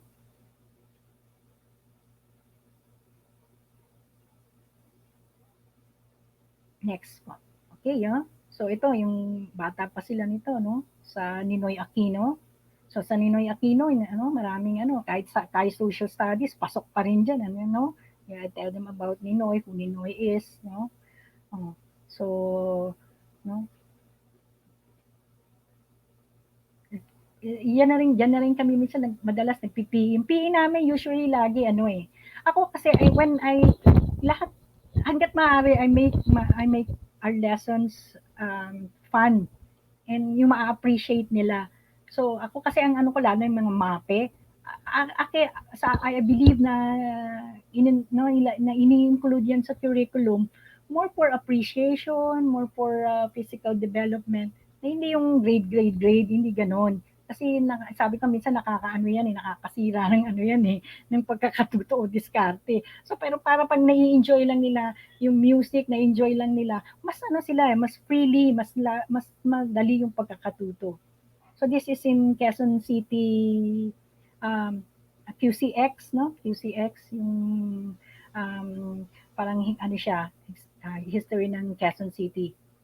Ito is Pag-asa and Natural History Museum. Natural Science, I'm sorry. Natural Science, no? Sa National Museum. So, multiple level teaching kami. Okay, so, yun, sabi ko, may mga activities na nasabay sila, nag-flag ceremony rin kami, no? Minsan, yung pag nag-introduce ako ng topic, minsan sabayan lang sila ganon. Pero yung mga assessment na, yung mga activities, yung mga, separate na sila by according to level na.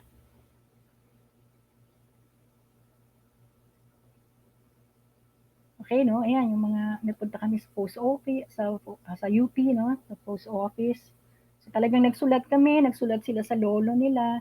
So language na rin yun, reading na rin yun. At the same time, no, life skills, no? Lalo na ngayon, hindi na yata alam gawin ng mga bata yan.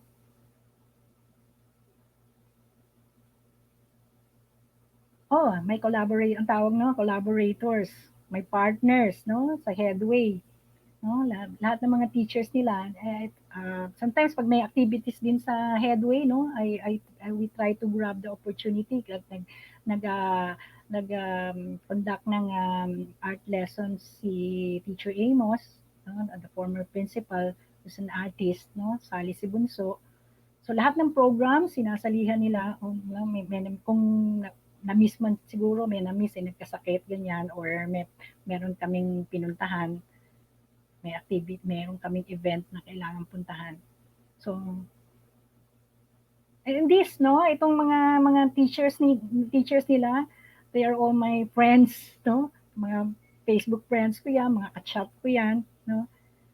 Actually para ko ng mga anak, 'no, kasi nga, lahat sila 'no, para ko ng mga anak. And kaya nga nung natapos na sila sa Headway, mas yung sepangs ko kaysa sa kanila. Okay, collaborators din 'to. Ano yung sinasabi kong collaborators, gamitin natin. So, sewing yung ano nila, sewing yung lesson sa HE, sa HELE.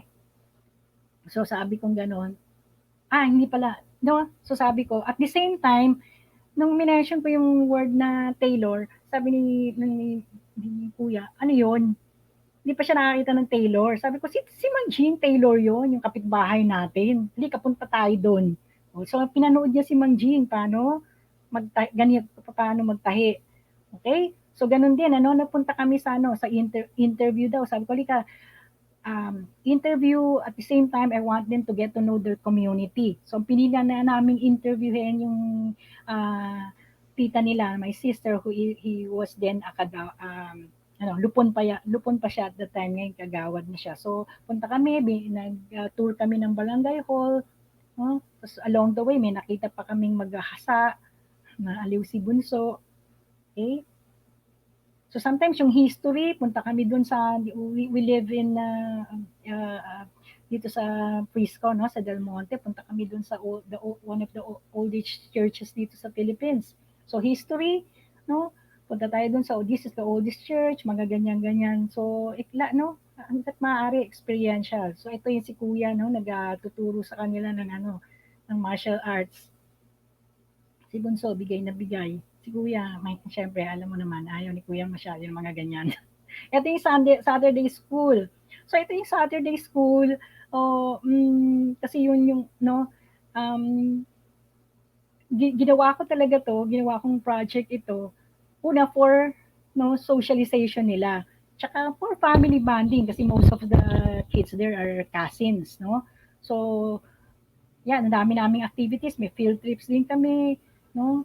May Halloween, trick or treat, Santa Cruzan, no? Meron din kaming mga awarding ceremonies. Punta kami sa UP, punta kami sa, no? Dami na cooking kami, nag-ano rin kami, nag-camp, no? Overnight camping kami. Dito lang, no? Dito lang sa compound. So diyan din na-practice yung except other than socialization, yung kanilang leadership. Hmm. At the same time, no, ano na sabi ko ministry natin to kasi no, sabi ko um, kasi syempre as Christians no ano natin na may ministry tayo.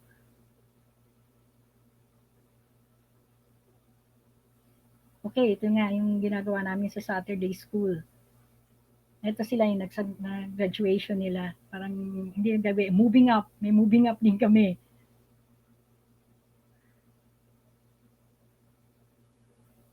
Okay? So family, no? Lagi family, no? Kahit siguro hanggang kahit, no? Basta homeschooling, make it a point na family venture ito.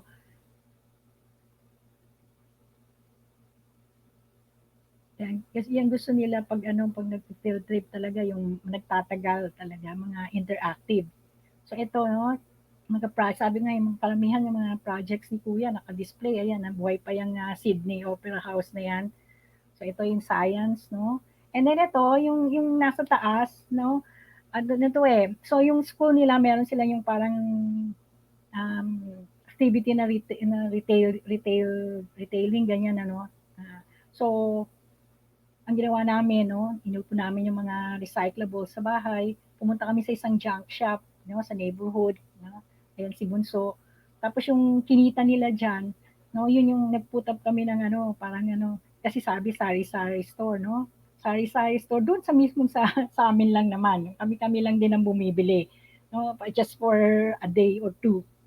So, nagtitinda sila nagtitinda, sila yung namili, kasama sila namili, nag-grocery, and all that. So ito, no, marshmallow to, no, gawa sa marshmallow. Ito, ginawa ni Kuya yung apron. No, dito niya ginawa yung ano, yung digestive system sa apron. Buhay pa rin, ano, ginagamit pa namin yan. So, yung math, yung typing, no, may typing lessons. No, yung typing lessons namin, yun, ay, ang partner ko dyan, yung internet, no, yung dance math typing. So, may na pwede mong i-print yung certificate.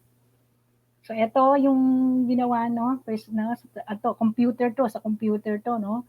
So, ginawa ni, kuya, ni Bunso yan. At yan din yung ano namin, sinend namin na greeting cards sa mga relatives abroad. So yun, lahat ng ginagawa namin. Ako hindi ako nagpo-project nang walang pupuntahan. Lahat ng project ay as much as possible nagagamit. Yun yung ano ko eh, no? Minsan yun sa school lang hindi maano eh. Mga project pagkatapos ng tatapon mo na. 'Di ba? Ako talaga lahat ng pinag-iisipan ko yung project na hindi lang matututo, hindi lang yung bata, hindi lang mag-enjoy, kundi nakikita nila nagagamit yan. Nandito sa bahay yan, gagamitin natin, i-display natin ang that. Okay, so if you notice yung more on yung ano ko, sorry, no? More on yung ano ko is hindi masyadong nakapokus sa high school, no? Pero nasabi ko naman na hindi, from experience, no? Yung nagawa, ito naman mga to, nagawa din ko kahit nung grade 8 na si Kuya. Or on a more, hindi na yung ganun kaano. Hindi, syempre kasi yung high school naman ayaw nila nung ganyan. Di ba? So, but the idea there always is, as much as possible, alamin natin yung learning style ng anak natin. Yun yung isa pinaka-importante. Kaya nga tayo nag-homeschool eh, kasi ayaw natin na kinakahon sila. Kasi pag sa school, one size fits all yan eh. So kung anong level mo, kung ano mo pare-pareho, sabay-sabay kayong matututo. Pero hindi naman lahat ng bata natututo in this manner. So, as a parent, teacher, hanapin mo saan ang strength niya. Doon mo, doon mo ituro yung lesson, no? And ano ba yung ano din yung personality niya? Kung actually yung mga teenagers, yung anak ko nung nasa Philippine Science siya, yung argumentative ano nila, speech, parang ganyan ano. Ang ginawa niyang ano is kung bakit yung mga teenagers dapat ay later ang pagpasok, oras ng pagpasok. So nag-research siya talaga doon. Ginamit niya yung mga data from American Sleep Association, ganyan ano. Which is sinasabi, actually mga teenagers nagbago na yung circadian rhythm nila and all that. Na talagang dapat mas effective kung sila nagsisimula yung klase nila later in the day, mga 9 o'clock, 10 o'clock, kaysa yung 7 o'clock na wala, minsan useless eh, hindi naman sila talaga gising, masama pa loob nila. So, yun, no, talagang inano niya yun, natuwan-tuwa nga yung teacher niya, sabi niya, yung ang tindi ng research niya. At the same time, kasi pati, yun, syempre, may konting input naman ako doon, ano, pag sabi ko gano'n, why don't you, di ba, na yan yung gawin mong ano, kasi di ba gusto mo yan, gusto mong ipaglaban yan. Di ba yung ganon? Na talaga naman, and sa kanya, hindi niya yung pinaglalaban dahil yun ang gusto niya. Pinaglalaban niya kasi tama yun eh. At meron siyang mga proofs na ngayon nandun na yung ano ng studies na pag na ina-apply nila yun na ina-apply na yun sa ibang schools sa ibang bansa lalo na sa Amerika.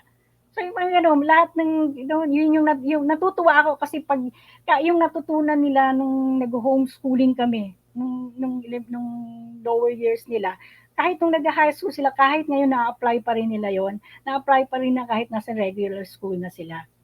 And yung sabi ko, sana nga nagpatuloy kami ng homeschool, kaya lang hindi ko na kaya. No? At hindi ko na hindi na ako makakapagbigay ng ganung 100% commitment katulad before. Although, minsan pag nakikita ko yung homeschool, pag yung makikita ko nga yung ginagawa, sabi ko, homeschool na lang tayo. Yun, may mga bata din hinahanap. Ang ginagawa ko na nag-a-assist ako. Pero yun nga, yung mga sinabi ko ngayon, yung mga inano kong ngayon, sabi niyo, pang ano naman yan pang lower level naman yan, no? Pero, hindi naman, may hindi exactly yun ang gagawin natin sa grades 7 to 10. Ang mas tingnan natin doon yung the yung ano ba to, yung the rationale behind. Ano yung bakit ano hindi yung eksakto yung ginawa, yung mga principles. 'Di ba? Sabi ko nga, ibagayan natin, kilalanin natin yung anak natin. Saan siya best matututo? Anong method siya best matututo? Anong oras ang gusto niya? Anong oras siya most productive? 'Di ba? Wag nating, ay kailangan straight, gano'n. Hindi, kung gusto niya ng break, break, bigyan mo ng break. Pero yung break, anuhin mo rin, i-design mo rin na medyo may pagkakatuto. Oh. So, iba-iba yung strength, iba-iba yung intelligences nila, doon tayo mag-draw. Kung ang smart niya is word smart, even science, word smart, o pa-essay mo yung science niya, sige. 'Di ba? Pwede naman yun eh. O yung math niya, ipasayaw mo o ipa-drawing mo. Pwede rin, 'di ba? Of course, sabi mo, mahirap naman yata yung algebra. Uh, Actually, kung magre-research tayo sa internet, no, hindi ko lang syempre maano ngayon dito, no. Ang dami ng methods on how we can teach high school subjects in a creative way sa homeschool, no. Ang kailangan, kay sabi ko nga, ang kailangan talaga dito is educate ourselves. Ang maganda sa homeschooling, just in teaching in general, alam ng mga teachers yan, why we love to teach. Kasi pati kami, no, lagi, no, yung pag-aaral namin, tuloy-tuloy lang din. Kami din lagi nag-aaral. No, ang sarap na natututo ka ng ng mga bagay-bagay. At ang pinakamasarap nung pag naa-apply mo, no? Na-apply mo in real life, na ako na yung mga natuto na-apply ko sa mga bata sa pagtuturo sa kanila. So siguro yung yun yung ano ko, no, collaborate, no? You We are lucky, no? We are fortunate, meron tayong homeschool provider. Maximize nyo yan. Lagi ko sinasabi, minsan may mga nakakausap kong homeschooler, may mga problema sila, no? Sabi ko, ba't di mo kausapin yung teacher? Ba't hindi mo kausapin yung admin? Kausapin mo. Kasi kasi sila lahat naman yan gusto nila, no? Gusto nila yung mga bata matuto, ma-maximize, no? Pag hindi mo sinabi, hindi nila alam yung problema mo. So, open communication. Yan yan. Sa lahat naman ng relationship, dapat open communication. So, alamin niyo, no, lagi kayong mag-chat kayo, magtanong kayo, 'di ba? Kila Sir Al, kay Ma'am Luz, o who's the coordinator now sa homeschool, or 'di ba? Yung mga no, kailang sa high school wala kasi no, walang high school sa Headway, no. Unlike yung sa time namin. Naku, kachika ko lagi yung mga teacher kasi yung input nila, no, may inputs din sila kasi nila yun eh, no, specialization talaga nila yun eh. So what else? Ayun yung mga basic principles, no? And don't be too, ano ba yan? Sabi ko nga, di ba yung sabi ko yung dun sa book na yon, yung nag-homeschool na yun, yung mga anak niya nakarating sa Ivy League school, pero hindi siya college graduate. Paano niya naturo yun? No? Sabi niya, tiyaga. Kasi talaga lang, ang kailangan lang, improve mo rin yung sarili mo. Basa siya, no? And seek help also, di ba? Oh, uh, at minsan, as with my kids, no, kasi may mga anak ko, may giftedness din sila, no. So talagang minsan kailangan mo lang i-guide sila. I-guide mo lang sila, turuan mo ng study habits, no, magandang study habits. Tapos sila na mismo on their own. Kaya nila yung matutunan. Iba rin kasi yung mga bata ngayon eh, mas sila, iba yung faculties nila kasi mas techy sila, 'di ba ganyan. So, ang importante is na more than yung akin, kasi pag nagtuturo ka, more than the content lagi, yung method. Yung method, yung, 'di ba, yung importante yung content, of course, na wag mong turuan ng mali yung anak mo, 'di ba? Pero yung mas nagka-count sa akin yung yung method. Paano mo yun napahatid? No, kahit na at saka yung maturuan mo sila ng mga habits na correct, no, correct study habits. Tapos on their own, no? On their own kaya niya. Ako naging madali sa akin yung homeschooling kasi yung mga anak ko, sila actually lalo na si Kuya, independent learner. Mas ayaw niya yung masyado siyang pinakikialaman. Mas gusto niya, ni konting lesson, tapos bibihin mo sa kanya, on his own, kaya na niya ng ano, kaya niya ng, um, hanggang ngayon yun, sabi nga ng principal nila, no, sabi, kasi senior high school na siya, sabi niya, actually, kasi sabi niya, actually, sabi niya, si Seth, ano eh, kaya niya na ngayon homestyle, yan lang, ano ba yun, kaya niya, uh, mag-individual, ano, learning dyan sa, no, sabihin kasi nakita nga nila, itong batang to, nasabi ko, yun yung, natutuwa ko kasi na, iba, of course, personality niya, but at the same time, i-develop ko sa kanya, paano ba mag-aral? Paano ba matuto?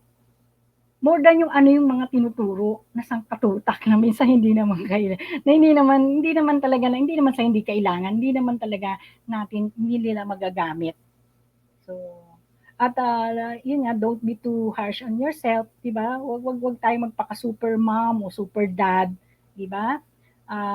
At saka lalo na kung first time nyo, first year nyo, of course, I'm talking to you now, akala mo, ang galing-galing ko yung all that. Hindi, ano, syempre, nung mga first year, nangangapa-ngapa din ako. At hindi ko rin no, sanay ako magturo ng, ano, di ba? Pero hindi ako, yung iba yung homeschool. Kaya iba pa kasi pag anak mo yung tinuturuan mo. Ang daming involved dyan. Ito sa bahay pa kayo. Pero ang ano dyan is, don't be too harsh on yourself, be good, no, 'di ba? Lahat 'yan, ano, lahat 'yan na work out. Ang kailangan lang diyan, sabi lagi sa homeschooling, ang kailangan lang diyan yung ano mo, desire mo, dedication mo sa anak mo, no? Kung talagang gusto mong, no, gusto mong maging to involve yourself sa kanyang education, magagawan mo 'yan ng paraan. Love will lead you there. Di ba sabi ng kanta, love will lead you there. I believe that. Pag mahal mo, gagawa ka ng paraan. Di ba? Pag mahal mo, hihingi ka ng tulong. Pag mahal mo, pagdadasal mo. No? At pag mahal mo, iintindihin mo. No? No? At pag kasama na yung pagmahal mo yung sarili mo. Di ba? Pag mahal mo yung sarili, dapat din mahal natin yung sarili natin. No, hindi yung nagpapakamarit na sabay mga homeschool. Wow, gabi, ang martir mo naman nag-homeschool ka. 'Di ba? Hindi yung martir 'yun. Hindi yung pagmamartir, pagmamahal 'yun. 'Di ba? Pagmamahal. And yun yung ano, nakakatakot lang sa simula pero pag gusto mo, pag mahal mo yung anak mo, you'll get there. And then ako, I trust, no? I've been with Headway, no, for 8 years, no? 8 years kasama na yung regular school sila. Talagang ang gusto ko sa Headway talaga is nandyan sila nasa likod sila lagi nakaalalay. They want the best. Pag sabi ko nga, halimbawa sabi ko, actually may istorya si Kuya. Nung grade 6 siya, nung last quarter niya, ano siya eh, parang, ewan ko, may misa kasi may mga ano si Kuya, may mga angst siya eh. Ayaw niya nang pumasok. Tapos kinausap ko yung school, sabi ko, sige, tuloy nyo na lang ng homeschooling yung fourth quarter. We do what's best for your child. Nagbibigay tayo ng ano, 'di ba? O kaya ito gusto niya ng ano, gusto niyang kung ano yung ano, 'di ba? O even wala na sila sa Headway. No, si Kuya when he was in Pisay, nagkaroon kami ng problema kasi hindi niya nagustuhan doon, hindi siya masaya. So, ang pinuntahan ko Headway si Ma'am Luz. Ma'am Luz, can you help me with Seth? So, sabi niya, okay, Lika, pa-counseling natin kay Miss Mary, di ba? So, hindi, sabi, tulungan ko kayo sa ano, wala kasi sabi na, at that time, wala pang homeschooling ng, ng grade 7 to 10 sa HSG, first or second time yata. So, sabi niya, inalalayan niya ako sa independent. No, paano, ano, so, yun, no, wag nating kayaning mag-isa. It takes a village, no? It takes a village to raise a child. So, nandyan yung mga organizations, nandyan yung Headway, nandyan yung homeschool provider, nandyan yung family nyo, yung community nyo, di ba? Lahat yan, i-maximize natin yung ano, yun yung homeschooling na tinatawag. Homeschooling, hindi sabihin, dito kayo sa bahay, kayo lang, dito lang kayo, ay pag ganyan ang ginawa mo, hindi magsasucceed yung homeschool nyo. I tell you, ang homeschooling is not school at home. Okay? It's not school at home. Although, ang hirap gawin yan ngayong quarantine. Pero if there's a will, no, there's a way. Eh, medyo haba na yata, sorry. Naubos ko na yung time. So, I'll still be here for some, kung may questions, no? Ayan, Mami Chel, thank you so much po for your time. It was a very rich sharing, and I think you were able to inspire a lot of our homeschoolers.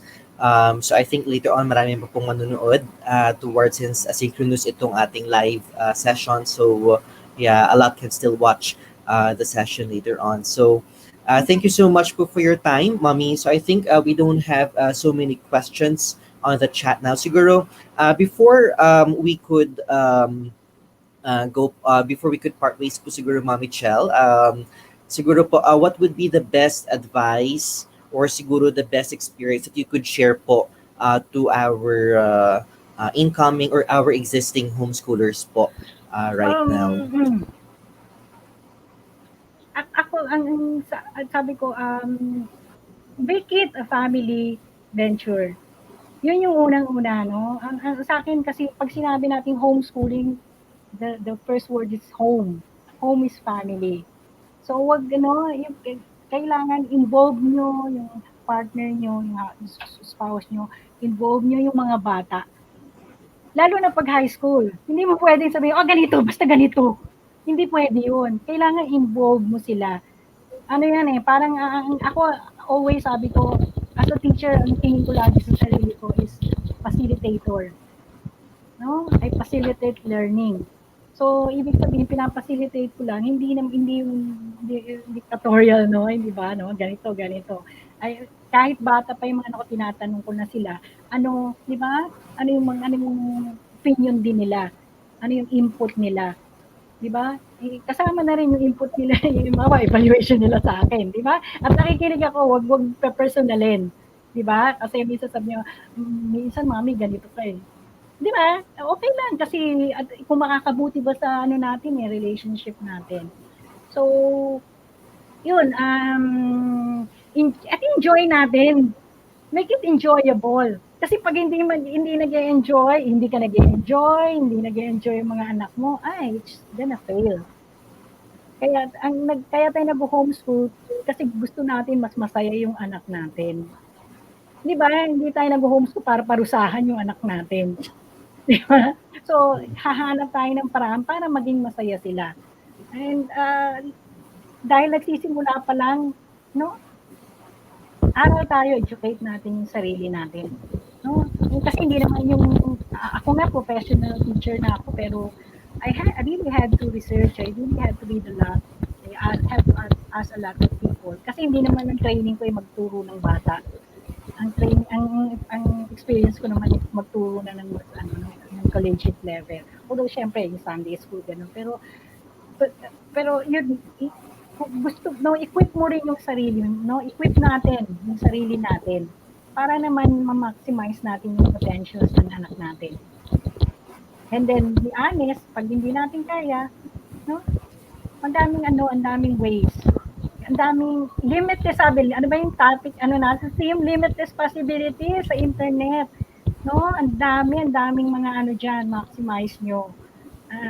Ang dami ng homeschool organizations. And then, of course, nandiyan ang headway who can help you.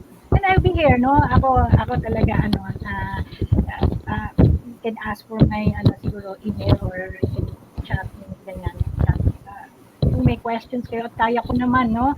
Kaya ko naman sagutin, di ba? Sige, lalo na ngayon, hindi ako nag-homeschool, wala akong masyadong, marami akong time, no? To answer. I'm most willing to help. No? Kasi minsan yung mga questions specific eh. So, Mhm. hindi mo, kailangan, minsan specific talaga, at saka specific na mga circumstances, kailangan, kailangan, yung sagot, kailangan specific din. Mhm. Okay. Ayan. Thank you so much po, Mommy Chel. So, yeah, Mommy Chel is actually one of the valued parents of Headway School for Giftedness. And yeah, she has been a homeschooler for several years. And a lot of homeschoolers also ask advice from Mommy Chel. So thank you, Ma'am Michelle po, for offering once again. Just in case na may mga tanong po yung mga homeschoolers natin, thank you po ulit for offering some of your time Thank you rin for for our opportunity. homeschoolers. So I guess with your talk for right now, you inspired a lot of homeschoolers. And yeah, basically tama po kayo. It requires enjoying the homeschooling experience for us to be able to also transmit that energy to our children. Thank you so much po, Mommy, Yes, for your salamat time. din. So, I think lunch yun na rin po, Mommy. So, Thank you. ayan. Thank you rin sa Headway, no? I'm always grateful, no, sa role ng Headway sa mga anak ko. Nakita ko throughout the years yung malasakit nyo, hindi lang sa mga bata, kundi sa akin din. So, you are my family. Ayan. So, Thank at you. Headway po, we are a family. We Yes. are a Oh, yan community. lagi, no? Family lagi, no? Hmm. Yeah, Para because, magkatid, no? Hmm. yeah, sabi nga ni Mami Chel, it takes a village to raise a child. Yes. You. Okay, thank you so much po, Mami Chel. So, mag-chat po ako ulit sa inyo later on. So, yeah, I'll be presenting naman po ang ating program for grade 7 to 10. So, thank you so much po, Mami Chel, for Thank your you. time. So, we'll correspond po to you further after this meeting. So, thank you so much po. So, we're now going to move on to our orientation for the grade 7 to 10 program. So, I'll just share my screens. So,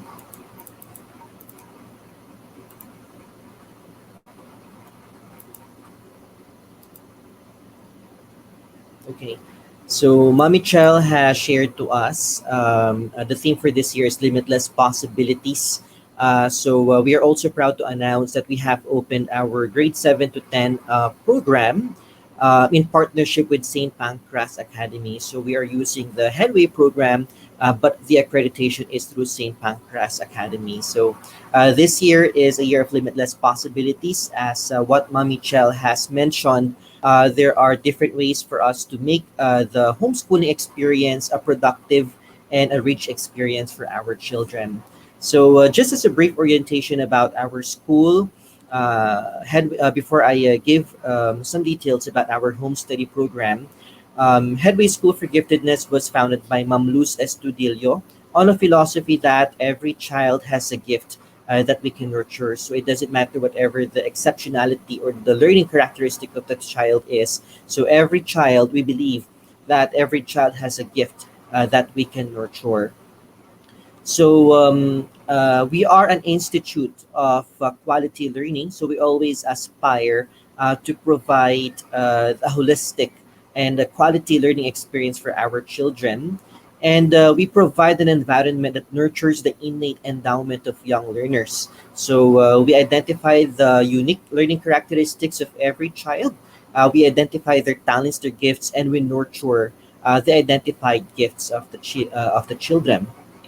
So we provide an environment with many opportunities that enhance children's potential abilities and embrace learning opportunities beyond the traditional classroom. Headway School for Giftedness is a progressive school. We look at the child. The child is at the center of its instruction. So we are a child-centered school. We always look at the child's worldview, how a child looks like, how maybe we look at the child's learning experience for us to be able to design a program that is apt for the learning style of the child. So we also develop instructional strategies and implement the best and tested practices in educational programs. So we make sure that these are carefully studied, carefully crafted, and evaluated by different experts in different fields in order for us to be able to offer the best program for the children. So we also design a differentiated and flexible program that responds to the unique learning abilities of students. So we differentiate, meaning we modify our activities according to the learning profile of the students. So we follow the K to 12 curriculum, but we modify and then enhance it through our differentiated and flexible program. So that means we tailor fit our program according to the learning profile of the student. We also promote an atmosphere that is intellectually challenging and personally rewarding. So we also provide venues for the kids to enhance their creative and critical thinking skills through our special programs and also integrated in our academic program. So we also ensure that all learning activities and experiences are geared toward the maximum development of the intellectual, emotional, social, physical, spiritual, aesthetic aspects of the child. So we only don't look at the academic needs of the child or the cognitive needs of the student, but we also look at the other areas of development. So we look at the social emotional, how the student relates with other people. We also look at the psychomotor movement, and also we also try to look at the verbal communication needs of the students. So we believe that all children, irrespective of social standing and race, have the potential to grow and learn.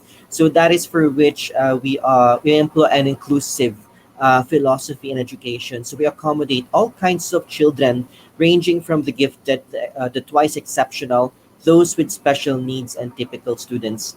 We acknowledge or we recognize that each and every student has a gift that we can nurture. So it requires a concrete understanding of a child's profile. So, as what Mommy Chell has mentioned earlier, for us to be able, it's very important or crucial for us to be able to understand and get to know our kids for us to be able to provide a program that is apt for his or her learning needs. So we believe that through proper nurturing and motivation, all children will be stimulated to actualize their inner gifts. So we cater, we provide the programs that help us nurture. So once we already have identified the gifts and the talents of the children, so we provide programs that will help us actualize or maximize the potential of every child. So we believe that home and school must work in partnership to effectively support learning. So as what Mami Chell has mentioned, it's a homeschool collaboration. We provide support. We also provide venues for us to be able to coach you or to counsel you in order for you to be able to provide um, maybe to implement the program for your child at home. So we believe that technology is also a tool that provides access to information, communication, and learning. So we utilize a variety of tools for us to be able to make learning efficient at home. Not only efficient, but also effective. So we also employ an interdisciplinary team approach composed of different experts in different fields. We partner with doctors, with mentor artists, with special education teachers, psychologists, and many more for us to be able to provide the best program for the children. So our founder has strong linkages with Dr. Linda Silverman. She is the mentor of our founder and directress, and Dr. Silverman is the director of the Gifted Development Center in Denver, Colorado, and the International Australian Association of Gifted Education Australia. So, as mentioned earlier, so the curriculum of Headway School for Giftedness is an enhancement of the K to 12 curriculum, modified and enhanced through our individualized and differentiated instruction. So that means we tailor fit our program according to the unique learning needs of the child. So we look at the child's strengths and needs, and we try to design a program that is appropriate to meet for us to be able to nurture the strengths of the child and for us to be able to close the gap. Headway School for Giftedness also uses a diverse approach and guided in-depth exploration to meet the unique needs of each student. So that is why we are employing the individualized educational plan for us to be able to craft activities and procedures that will help us address the needs of the student. So now, since we are currently in a pandemic and we want to also to maintain the health of the kids and at the same time providing quality education for the students, we have raised ourselves to the reprogramming in education. So yeah, I've as mentioned earlier, our school is an inclusive school catering to all kinds of children ranging from the gifted to twice exceptional, those with special needs, and regular student. We are a progressive school. We are a child-centered school. employing approaches for us to be able to cater to the unique learning needs of the child. So instead of the child adjusting to the program, it is the school program adjusting to the child. So we also employ an individualized and differentiated approach in our program. So we modify our activities and our assessments according to the identified needs, learning needs of each student. So for the home study program, it is very important as what Mommy Chell has advised earlier for us to be able to prepare the learning environment at home. So we must be able to provide an area where the child can focus. So maybe a quiet space wherein we could also try to have the child or the student engage in learning. So some areas wherein we can organize the learning materials, the books, all the school materials, and a computer set. Also, yeah, because we also have some socialization classes available, which I will be discussing later on. So a laptop, a desktop, or a tablet will do. A web camera, a headset, and a microphone, a printer, and a stable internet connection. So, in order for us to be able to get organized or maybe to set up for home study, it's very important for us to set up a routine, a regular schedule for us to be able to get things on task or for us to be able to achieve our goals in terms of the learning tasks. Okay, so we also offer special programs in our school. So we have tutorial enhancement program. We do modifications for that addresses different needs of the kids. We also offer speech therapy and special programs for us to be able to cater to the identified needs, learning needs of the students.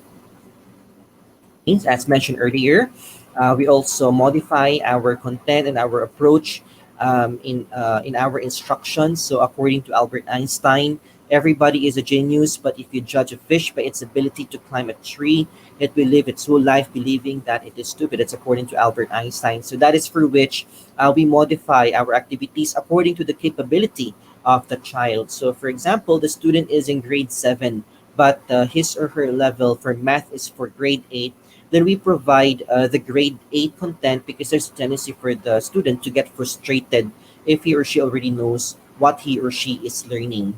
So, on the other hand, if the child is having difficulty, if the child is in grade 7, but his aptitude in math is for grade 6, then we provide the grade 6 content, maybe because there are some skills that we need to be able to acquire first in grade 6 for us to be able to master the grade 7 content. So, in terms of our modified approach, we also provide accommodate the different learning styles of the students. So there are some students who may not be fond of written assessments, so we can also do performance-based assessments, like doing art and craft activities, or and many more for those kinds of cases.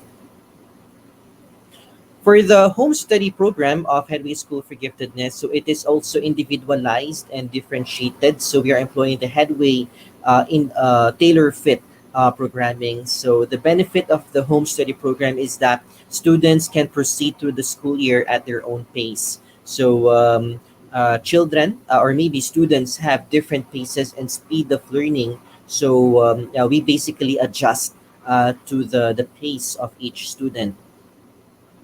So parents and implementers are also allowed to use other resource materials and to alter the examinations based on the needs of the student. So apart from the materials that we are going to provide, you are also free to use other resources. We can also resort to experiential learning as what Mami Chell has shared earlier. So we can teach Hele by making use of the tools or maybe the activities at home like cooking or baking. So we can also integrate it with math. For example, we're teaching the concept of measurement and many more.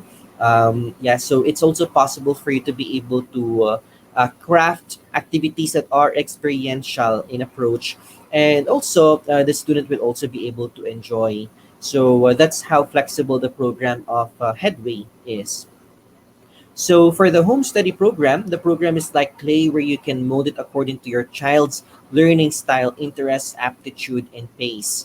So we provide also free parent coaching and free counseling services for us to be able to understand your child's learning profile, and for us to be able to provide recommendations on how we could accommodate to the unique learning profile of your child. So pretty much you can do anything with the program. It's flexible. You can use a variety of tools that will match the learning interest and the profile of your child. So the mechanics of the home study program are as follows. Pupils may experience the HSG program within their home through readily available materials. The implementer is given tools. We provide the syllabus, the calendar of activities, and many other tools for you to be able to implement the program at home. We also utilize online communication in updating, exchanging letters and information, and sending of materials. So basically, we provide access for you to be able to be coached and to be supported, for you to be able to uh, provide to your child's learning needs. So we offer the home study program for preschool level, the grade school level, and the high school level, the grade 7 to 10. So if your child is in grade 7 to 10, we have also recently opened the grade 7 to 10 program this school year in partnership with St. Pancras Academy. So for the program facilitation, so we provide you a Google Drive link containing all the materials that you're going to be needing for implementing the curriculum. That includes the curriculum guide, the grading sheet, the IEP template, and the IEP reference book. And as mentioned earlier, students under the home study program may proceed through the school year at their own pace. So books will be sent to the pupil's home address, and parents and implementers are allowed to use other resource materials. And for us to be able to monitor the students' progress, so the parents or the implementer of the program can also submit the grading sheet every quarter. So the IEP shall also be made by the parent or the implementer, and must be submitted at least in a month for us to be able to craft, discuss the program that is apt for the child. So there, for support and communication, there is also a Viber group for the homeschool parents for announcements, as well as an avenue for parents and implementers to share resources and tips. And the student will also participate in the moving up or graduation exercises and be given a special award. So a graduating homeschooling student will also only get the diploma certificates once the program has been completed for the level for the year. And homeschooling students can also get to receive awards and certificates. So we have certain criteria for us to be able to achieve, or for us to be able to get awards during the recognition. So, however, if for some case, since we mentioned that the home study program is self-paced, so in case the program is not yet completed, so students who were not able to finish the school year before the graduation or the moving up ceremony are still allowed to join the event, but they will be given a certificate of participation. The other certificates, like the certificates of awards and recognition, will be given after the program is complete. So the following are the requirements for clearance to move up to the next level. So we have the grading sheet. It must be passed to the email, the IEP and the progress report, and the report card shall be validated and signed by the admin. So apart from the program of the curriculum, or maybe the syllabus that we provide, we also offer other academic services to support the children's learning. So we also believe in the philosophy by Bloom that one of the highest form of learning is being able to create. So we want to be able to achieve these learning goals for the child, for the student, be able to remember, understand, apply, analyze, evaluate, and of course, above all, the top in the learning hierarchy is to be able to create. So that is for which we're also offering the integration class every Friday for us to be able to achieve that kind of learning goal. It is a thematic outcome based learning wherein we hone the students' creative thinking and critical thinking skills. So the integration class is offered to our grade 7 to 10 students for us to be able to foster creative thinking and critical thinking. So we integrate all the concepts learned in all the subjects for the week, and we try to produce outcomes. So out of the competencies or the skills that they have learned in the subjects that they have learned for the week, we also offer a venue for them to be able to create something and for us to be able to integrate the concepts learned for the week. So that's also what Mami Chella has shared with us earlier on integration. So we have a mentor who will be facilitating the integration class every Friday. So we also have dance opportunity classes every Saturday by teacher Bea. And we also offer talent development programs. So we have the online guitar lesson, the online voice lesson, the hip hop dance tutorial, judo, creative computing, or the basic programming class, the easy groove dance, creative journaling, and the violin class offered so far. So there will still be more that will be offered soon. So if you're interested, you can also avail these programs at Headway School for Giftedness. So these also provide a venue for socialization and for us to be able to develop and nurture the talents and the gifts of the students. So for those who are having difficulty in implementing the program at home, so we also offer tutorial services. We have the online tutorial services and the home-based tutorial services. So the details are here on the screen. So we offer the 12 session package and the 24 session package as well. For our assessment, so we have the individualized educational plan. So modifications apply, also though vary depending on the identified strengths and the needs of the student. So we also assess the kids or the students. We have numerical averaging, and we also have the non-graded program for those who are assigned or maybe or whom we accommodate in the life skills program. So this is how we break down our grades. We base the grades or assessment on the quarterly evaluation, the quizzes, projects, class recitation, attendance, and also research work. That's for the numerical averaging. And for the assessment, we do unit tests, interviews, classrooms activities, project, and others. Apart from the written assessments, we also do performance-based assessment because we believe that that a pen and paper test is not the only way for us to be able to assess student learning. So there are alternative ways for us to be able to assess how a child learned a concept. So yeah, as mentioned earlier, so the report card should be submitted every quarter for us to be able to monitor the student progress. And the progress report is given at the end of the school year. And yeah, because these progress reports and documents will help us assess and also discuss with you a possible and suitable program for the child.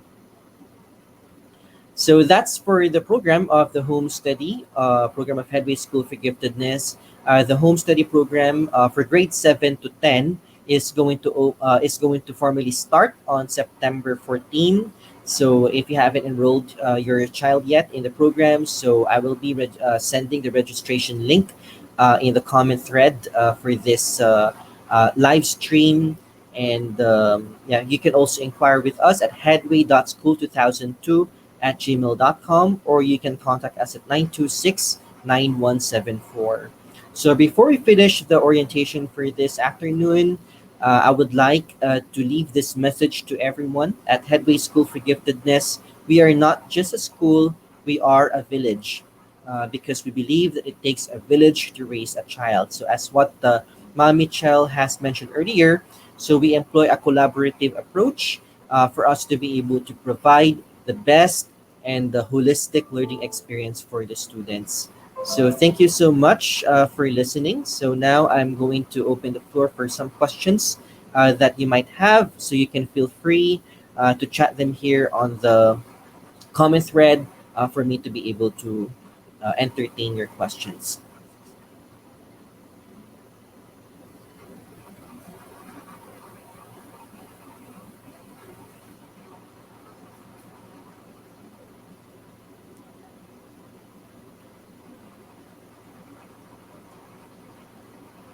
Right. So I guess we don't have so many questions for this afternoon. So if you have any questions, feel free to message us at headwayschool2002 at gmail.com. Thank you so much for listening, and we're looking forward to seeing you in the upcoming webinars that we are going to offer. Thank you so much. Again, my name is Al. I'm the principal of Headway School for Giftedness, and we are inviting you to be a part of the Headway Village. Thank you so much and have a good day.